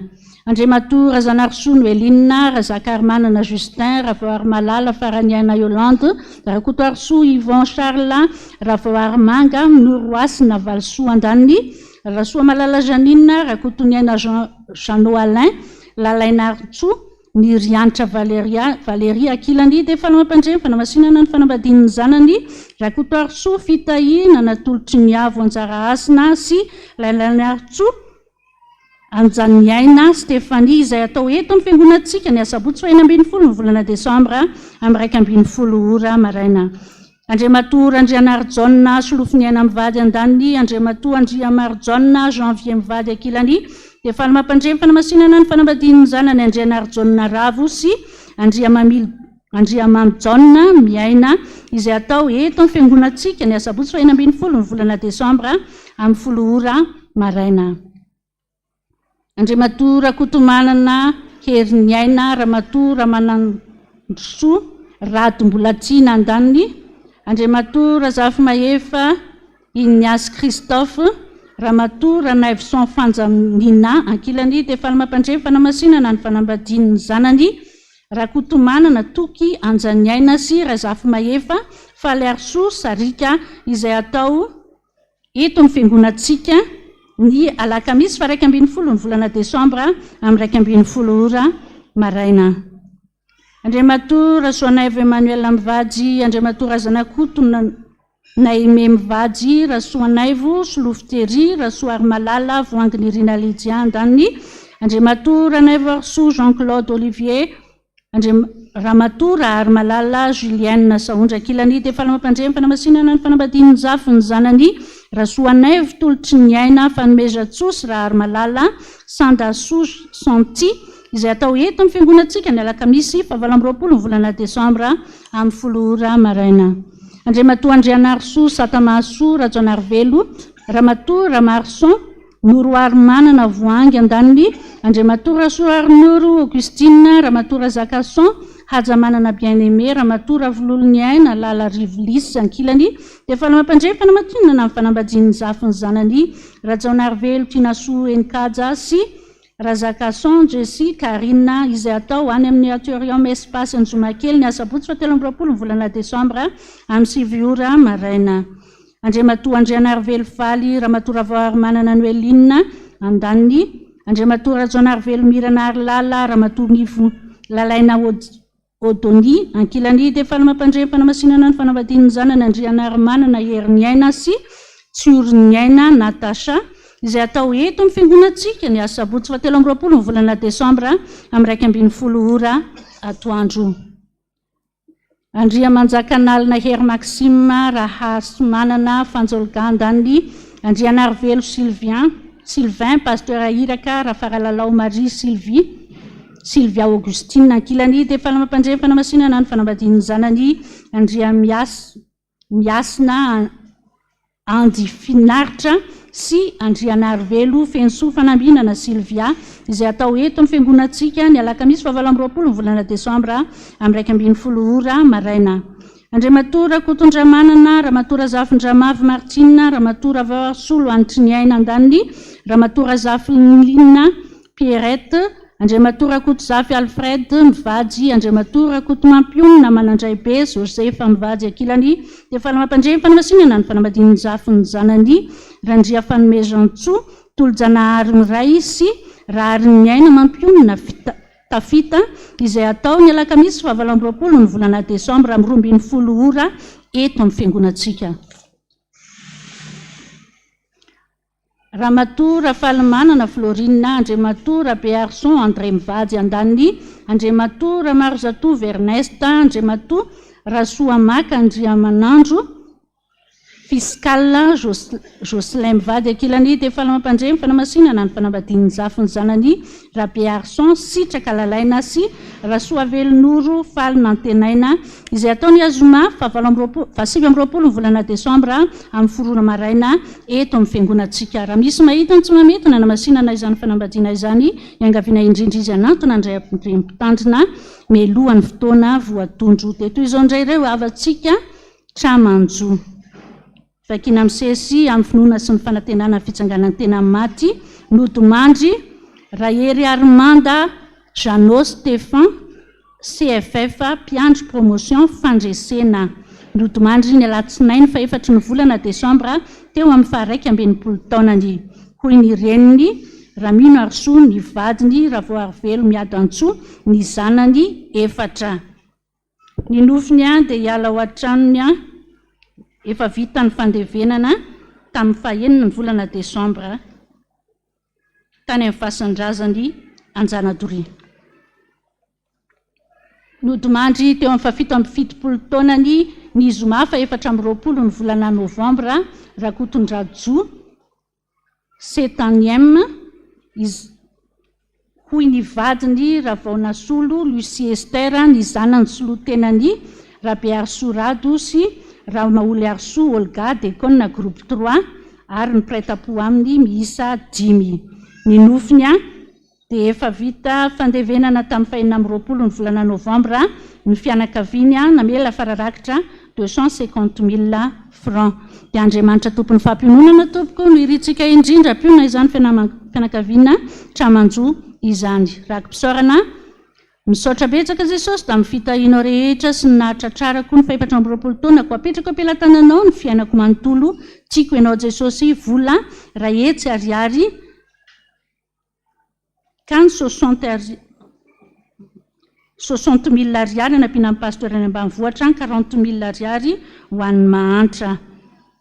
Dia ny voninahitra amin'izany dia ho an'Andriamanitra irery ihany. Ampahafolokarenina raha etsy ariary ho an'Andriamanitra misaotra an'Andriamanitra mandrakariva.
lanitra ray alina ariary.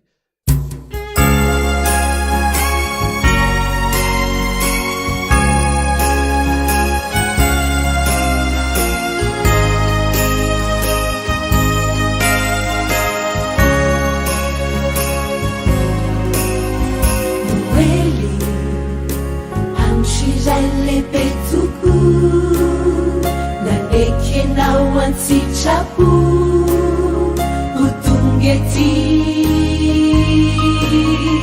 Noely andro ny fiovampo mandresy lahatra tokoa fa mahasoa Noely natongavanao nofo tsy ho tompoina fa hanompo hamonjy anay Noely andro amangianao ny tokantrano ny olonao sy ny fonay tsy mendrika iantranona akorane Jesosy ny tranoko mafeno rombaka sy loto maloto ane Jesosy ny foko kanefa tranono miasa monekenao pantarina atao fito ilay tranono miao tsy mendrika iantranona akorane Jesosy ny tranoko mafeno rombaka sy loto maloto ane Jesosy ny foko kanefa tranono miasa monekenao pantarina atao fito ilay tranono miao tsy mendrika ny antranonao akory ny Jesosy ny trano ny foko fa feno rombaka sy maloto ane Jesosy ny fokony mba ataovy manana anjara tolay tranonao vangio a Jesosy Haide amino Noely toy izao no androana vaosanao anay ety Haide na defa lavo noho ny ditra de mbola tsanganao hita ra miova fo Haide treo ory tsy manakatao ra miantso marina hanao tsy jovinao Haide na de mahantra tsisy ty ity mpanomponao ity tsy aforinao tsy manana anizy tsonya iantorana fatsianao inatako asanafuyay inamako efanandaway kanefa na izany asa tsy kiry afamanananao Noely fanavotana hoayana tsy manana anizy tsonya iantorana fatsianao inatako asanafuyay inamako efanandaway kanefa na izany asa tsy kiry afamanananao Noely fanavotana hoayana Noely fanavotana hoayana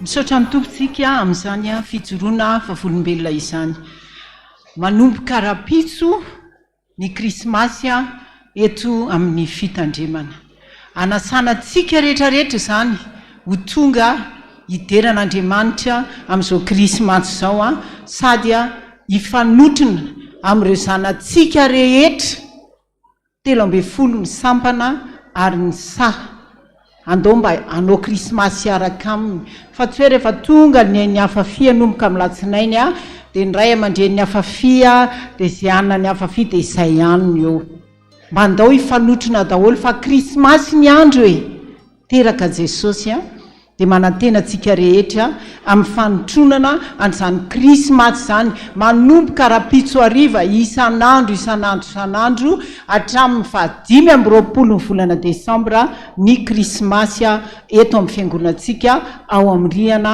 4 manarak'izay a amin'izao taonany inona moa tsika izao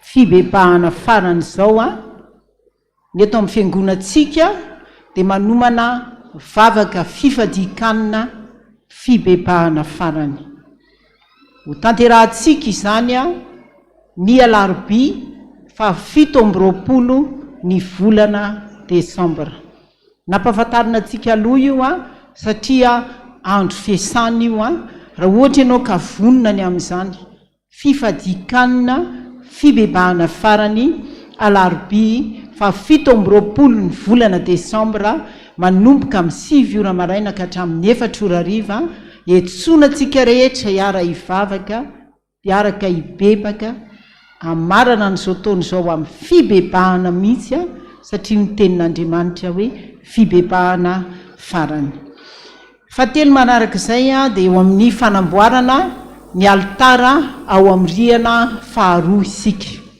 amboarina ny altara ao a zany hoe ezana ohatra ny hito altara ato amin'ny rihana farany ambany hito fa kelikely fa ny bikany a dia ankelezina kokoa fa ezana hitovy amin'izao a ny altara ao amin'ny rihana 2 izay isorana betabe ny mpanompon'andriamanitra rehefa natao ny vinavina ny teo amboromaritra ny anamboarana ny rihana 2 a dia nisy mpanompon'andriamanitra nanolotra manontolo ny fanamboarana ny altara ao amin'ny rihana 2 a dia jesosy a amaly fity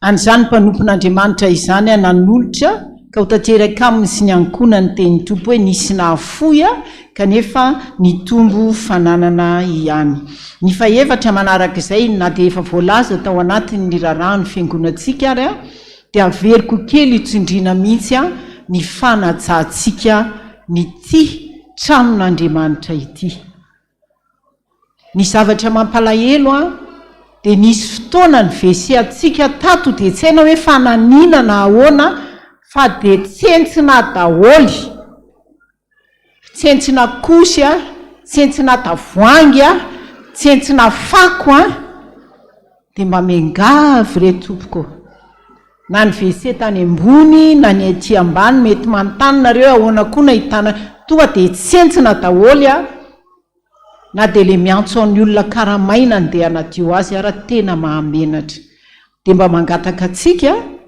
ny zanakitsika rehefa ndeha ho any amin'ny toalety na ho any amin'ny wc a dia mba lao a mba arahan'ny olona lehibe raha indray le tavoangy reny tonga dia atsetsina fotsiny ihany ary tsika raha aman-dreny zay mbola manana zanaka kely koa ny kosy a dia raha mba azo atao finosy sase dia na hoentinao mody a na ataovy ao amin'le fitoerana taratasy ao amin'ny wc a fa aza sisika ny anatin'ny wc zay zany ny fangatahana na atao mpiangonana koa tsika rehefa mba misy zavatra eny aparitakitsika amin'ny fonina bonbon ny biscuit a rehefa mba hialeo ianao mba mangataka tompoko a mba raiso reny a tranon'andriamanitra ity dia andao ataontsika any anatin'ny fitoram-pako a rehefa tsy ataontsika ny anaty boketra mentsika mody faharoa manaraka momba ny fahadiovana io fanajana ny fahadiovana io a dia mitaraina ny manodidina atsika satria na andavanandro na andro lahady a dia misy mitoratoraka amin'ny manodidina rehetra io tsika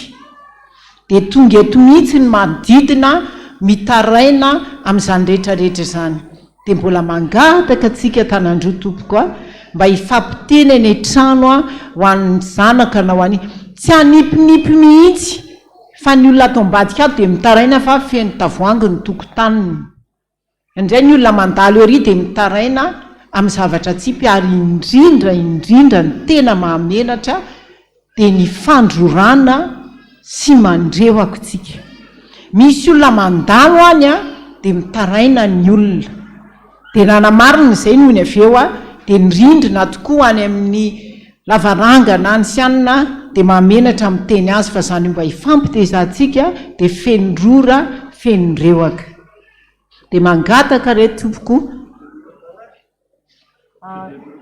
misy tena rora sy rewaka mihitsy le farako mbola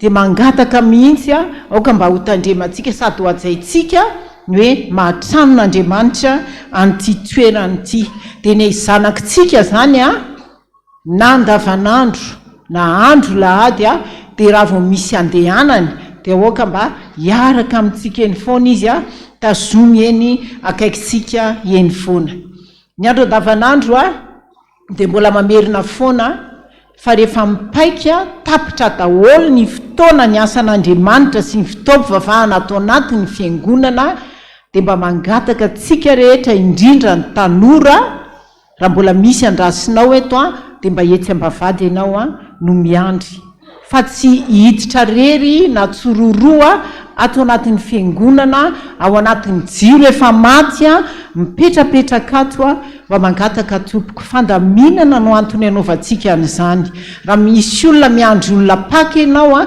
tsy maninona mihitsy na eo amin'ny parkina ianao a na eo akaiky ny gardien eo a aty anatin'ny vavahady a mba ho fiarovana ny sécurité atsika fa mba tsy hipetrapetraka rery aty anaty fiangonana aty a na anakiroa na any amin'ny rihana faharoa hatrany amin'ny rihana fahaefatra fa rehefa ho avy ny gardien ka mamoaka anareo izy a dia mba raiso ao anatin'ny fandaminana izany a rehetra izany ny fahadimy a ny atao nivo ny fiangonantsika dia mila mpanadio anadio ny fiangonana be da be ny fandaminana ao anatin'izay a fa ho anao zay linany amin'izany dia manatsoana ao amin'ny sekretenan'ny fiangonana fa ny angatahana kosa raha afaka tena mandalo mivantana ianao miona amin'ny tompona ndraiky izay tonivon'ny fiangonana ny alarobia ariva amin'ny roa ao amin'ny varavarana fahaefatra sy roanjato alarobia ariva amin'ny roa amin'ny varavarana fahaefatra sy roanjato a dia andray anao ao zahay aoka tompoko ho anao tena vonina anatanteraka ny asa fanadiovana mahalala momba an'izany a no angatahana mba ho tonga amin'izany ary ny fahenina farany a krismasy ny andro amita ny décoration atao anatin'ny fiangonana rehetrarehetritsika amin'ity herinandro ity ho an'ny rehetra izay men'Andriamanitra famezam-pahasoavana amin'izany fanaovana décoration zany atao anatin'ny fitandremana dia miantso atsika ny birao an'ny fiangonana mba ho tonga daholo tsika anatanteraka an'izany décoration a izany ny faniriana voalohany a dia mba hapetraka ao mialohan'ny alarobia ny numéro telefona anao izany hoe io décoration ataontsika io a dia décoration atao ampitiavana fa tsy misy karama ohatra hoe zaho manana famezam-pahasoavana manao décoration a apetraka ao amin'ny sekretera ny fiangonana atao ambany ato ny numéro telefona anao hatramin'ny alarobia etsonanao a ny fandaminana fa nalaka misy tsika na ny zoma no anatanteraka ny fanaovana ny décoration a ny fiangonana rehetra akoatran'izay a izay manana fanomezana afaka omena entina anaingona ny fiangonana dia mandray an'izany an-tanandroa ny tena ilaitsika dia ny jiro ohatrany aty ambany ireo a anaingona ny poto rehetra atao anatin'ny fiangonana raha toka fenontsika izany a ny izay zavatra hitanao tsara omenao an'Andriamanitra anaingona ny fiangonana dia ho raisitsika an-tanandroa izany rehetra izany dia toy izay a ny raharaha fandaminana vitsivitsy a atao anatin'ny fiangonantsika ny voninahitra amin'izany a dia ho an'Andriamanitra irery any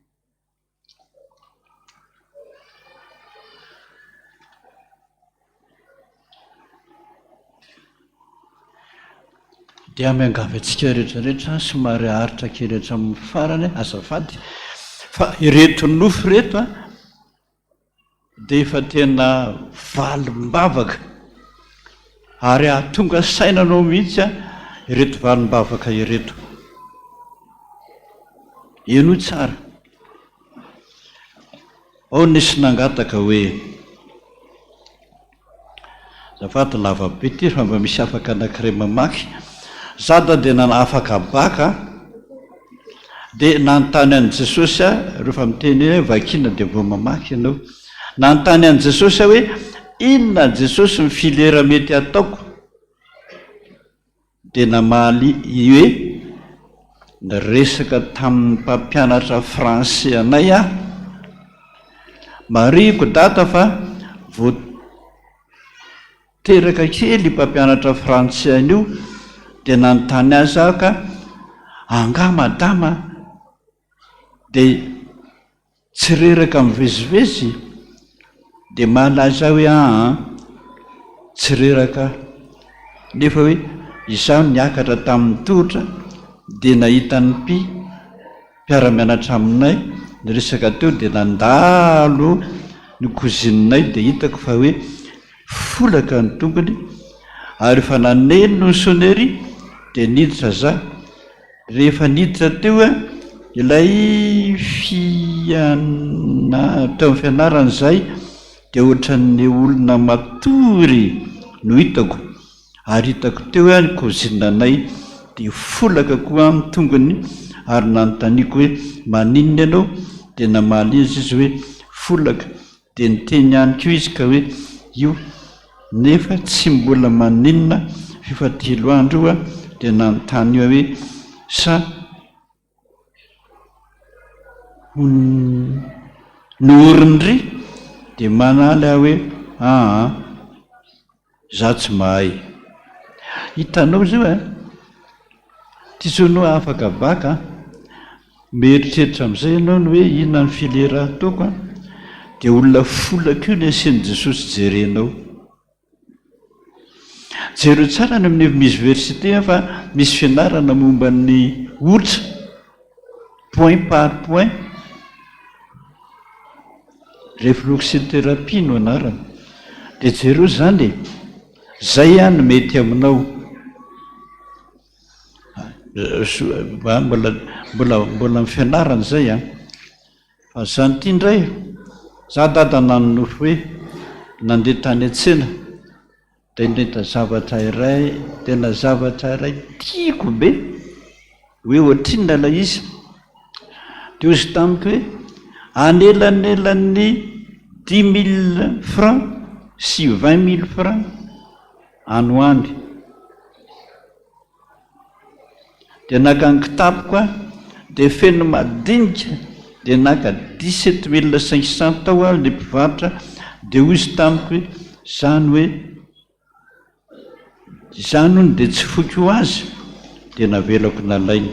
Mariko fizampasera dia mpianatra amin'ny université ny filera izay ataoko dia ny ray aman-dreniko ny tena tia nyo filera io.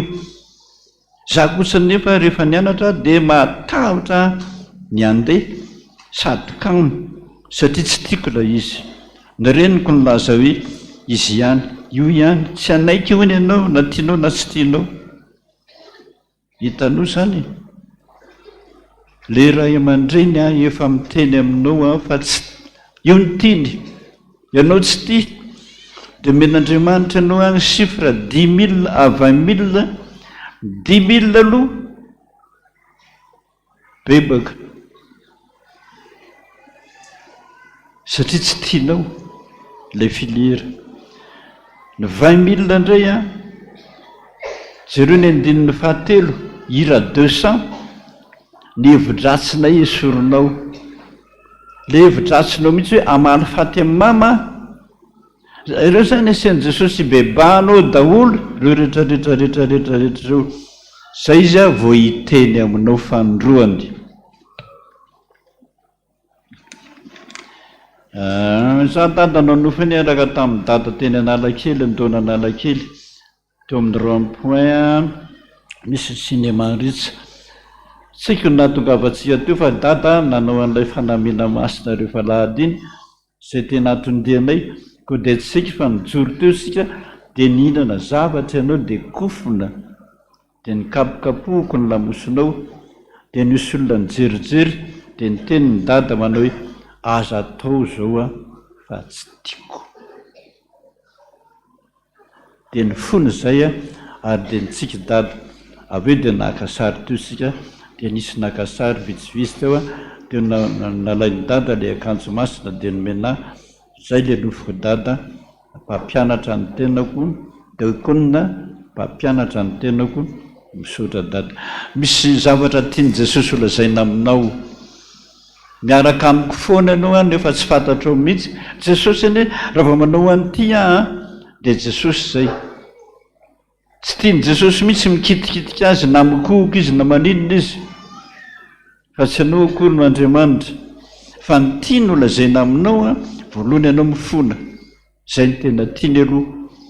Faharoa, mbola hiantso anao izy, ianao diakona sy mpampianatra io a, anao pastery anao rehefa kelikely, tsy fantatra anao na firy taona aloha. Zay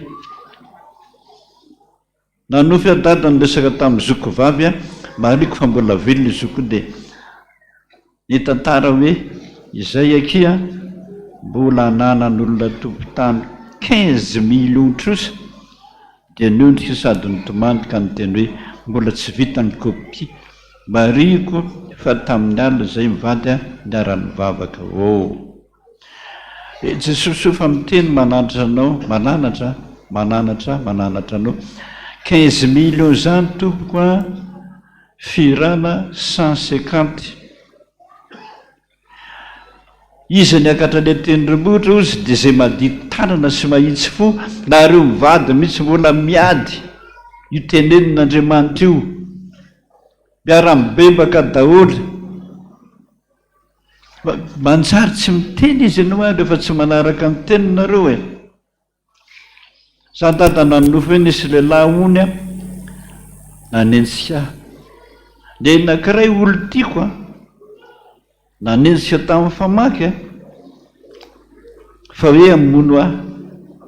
Noho ny nandeha zay a dia izy hitanay fa ilay olo toka voan'ilay famaky ary za tsy azony. Rehefa tsy tratrany aho a dia nanontany an'ilay namako vehivavy zay le mpanenjika hoe iza kay no anaran'ilay tovovavy iny, dia namaly ahy le namako hoe valim-bavaka. Teo le mpanenjika hoe andeha hitsikiko hotsitsiako ny anarany. Mpamosavy anie zany, ianao manontany io mpamosavy, azafady tsy mahazo manambady an'io lehilahy io ianao a. Beba angana aloha zany mpamosavy zany, tsy fantatrao na hitany na tonga anao mpamosavy. Any amboro miresaka raha tezitra ianao, fa misy karazany telo ny mpamosavy atem-piangonana be dehibe. Sasany mbola zazakely ianao a, dia ny reniny no mahita hoe itsy anakahitsy ny tiako andimby aho za mpamosavy rehefa maty, dia mitrahany tanana mpilalovanao eo anao.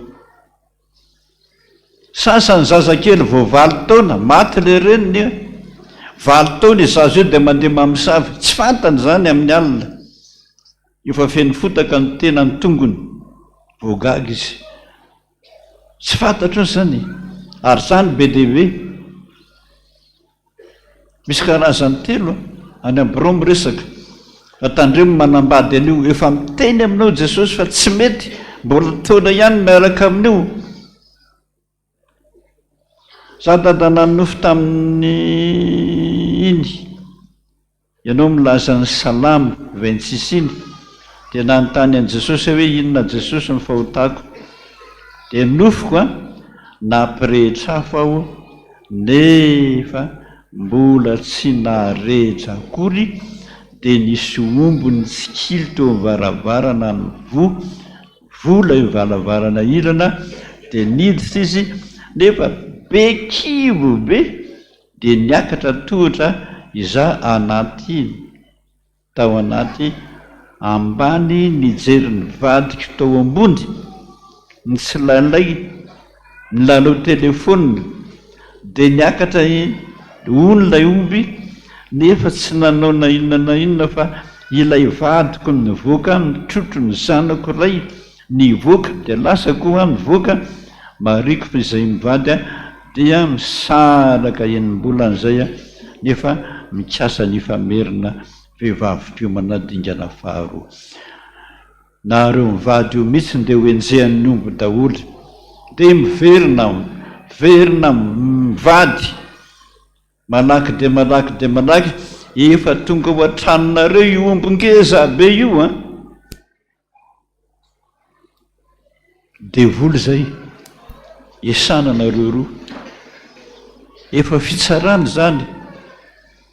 Za dadana nofo hoe nisy vehivavy demoniaka be ozy dada hoe tsy maintsy alana le devoly mipetraka ao ambadika na io le vehivavy dia avy eo za nyteny teny pahefana izay nanao akanjo fotsy dia nitazona baiboly nefa za tsy mbola mpiandry akory. Rehefa tapaka ny nofo dia taitra dia nisy feo nyleza tamiko hoe ndana manao mpiandry mazava zany efa tonga sady ny fitsarana andana manao mpiandry aingana fa somaty eo ianao. Nisy ampandarana anankiroa amin'ny fireo aloha fa tokony ho tapitra amin'ny fotoana anankiray sisa. Nisy ampandarana koa naleko ny anankiray somary miakatra fiakarana ny iray ratazanina dia misy rano sy tetezana somary sarosarotra hitany avy eo aminy farany nisy zavatra mamiratra dia nahazo ilay niakatra fiakarana naleko rehefa nandeha tsy letry tonga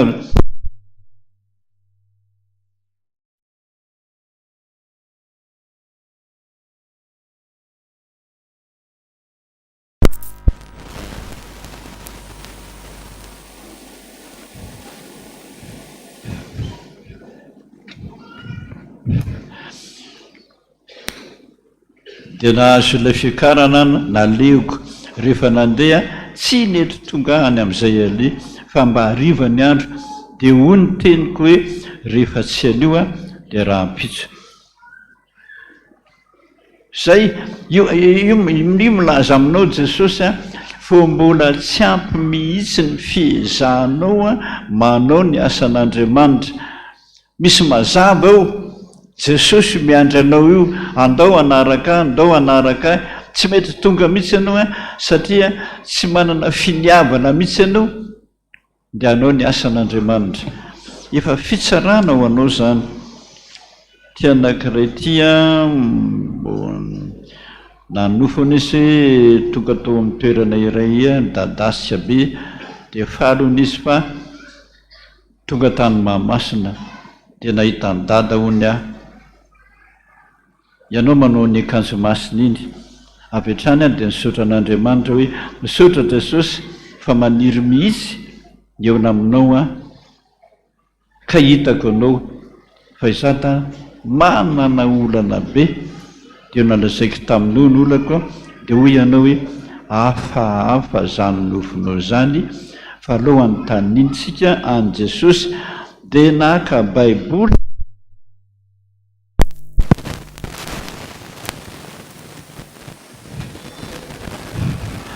dia naka baiboly ianao ka izaho kosa taitra tampoka zay misaotra Jesosy zao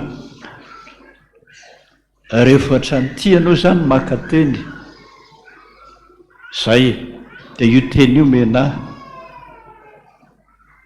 zay ataovy ampy anareo mihitsy zany hoe Jesosy mbola mampibebaka reo olona mitazaza rehetrarehetra ireo ny raha ny taninan'i Jesosy dia zao ny teniny matetika hoe za tsy hanome fa nahoana Jesosy ianao ny tsy manome folo ny zazakely ny meko anio izy ozy vonoany daholo mpamono olona anio le manala zaza zany tandremy fa tena tsy mentsona anao rehefa avy eo a na miongotra raha volondohanao aleo tonga dia manangan-jaza fa mampatezitra azy io zay sangana amin'izay tsika vavaka Jesosy misotranao zahay na dia olona vitsivitsy ihany azy aloha nanarinao androany mbola mananatra foana ianao noho ny fitiavanao anay fibebahana fara zao Jesosy tsy fantatra zay avoakan'ny rapitso mangataka aminao tongava amin'izay na ino izy na tsy mino aseho Jesosy ny fitiavanao aseho amin'ny herinao mihitsy ny fitiavanao aoka izay mba tahaka ny Jakoba izay raha inominona anao hoe tsy aveloko anao raha tsy mitahay androany dia nifampitolona amin'Andriamanitra mba hifampitolona aminao zay Jesosy mba hahafantaranay izay tena sitraponao tokoa fa tsy maintsy miteny aminay ianao satria tena tianay ianao hoe reo ny tapiany vitsivitsy efa nananarinao mba tsy verimberina amin'ny zavatra nytenenina izahay sotra Jesosy ao mifanirindrina anao voady rehetrarehetra ianao no mahalala izay mety aminy ianao manana valim-bavaka be dehibe araka ny tenina hoe misy zava-mahagaga ka tsy haiko va aoka ino an'izany zay mametraka tanteraka eo am-pelantananao ny faniriny rehetrarehetrarehetra atao amin'ny voady reny zay fa zany ny etaetany teo eo aminao dia mangataka izay Jesosy tapaka mpangataka hoe Jesosy enofizay zay rehetrarehetra kosa Jesosy mba te eona aminao angamba tsy afaka meona aminao any an-trano any zany koa mampandositra anao fa reto amin'ity toeran'ity kosa ianareo mivavaka hoy ianao miaino anareo mangataka nindra fonao mihitsiny fa tsisy ivavahana any an-trano mba valina sisa Jesosy amanginao aminay tsiraray avy amin'ny nofy fa mivavaka tononona eto dia mba hianoanao daholo mba hitsotra ny fonao mba hamindra fo ianao tanteroary Jesosy ny tenina hoe inona raha ny tianao hataoko aminao dia ianao ny vavakay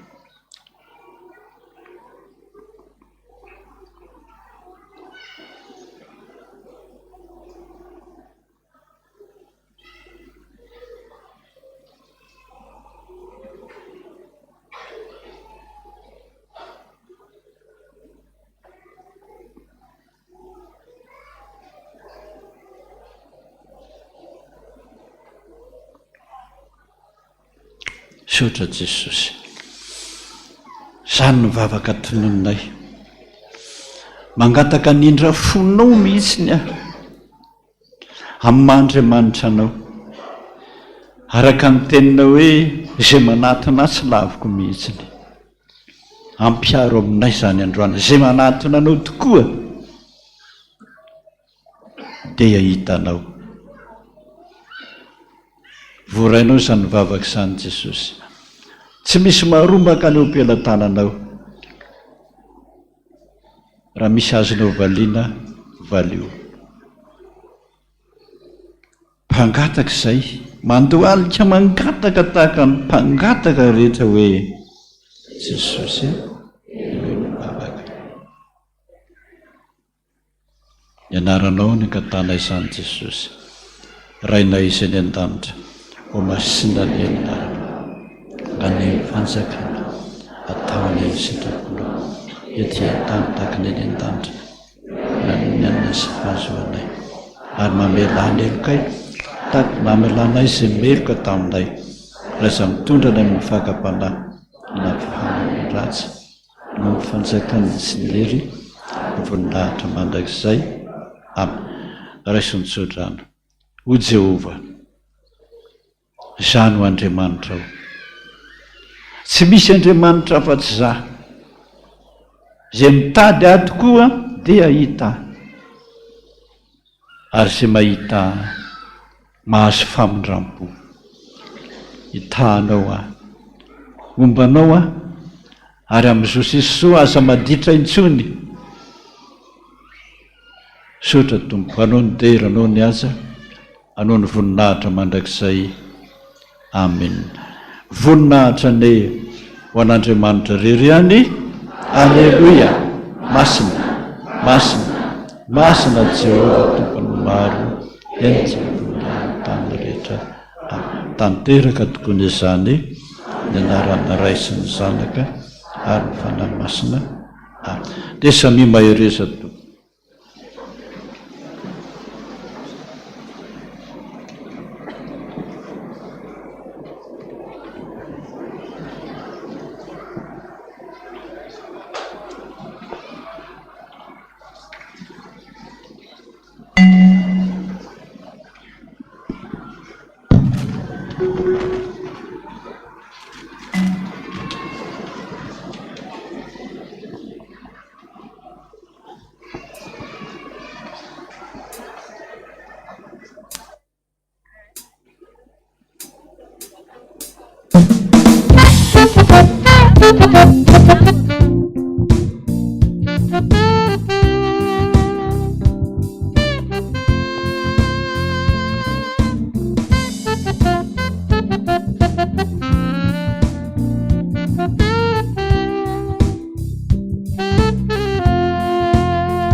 Misa visan sai, kwe kan san tuera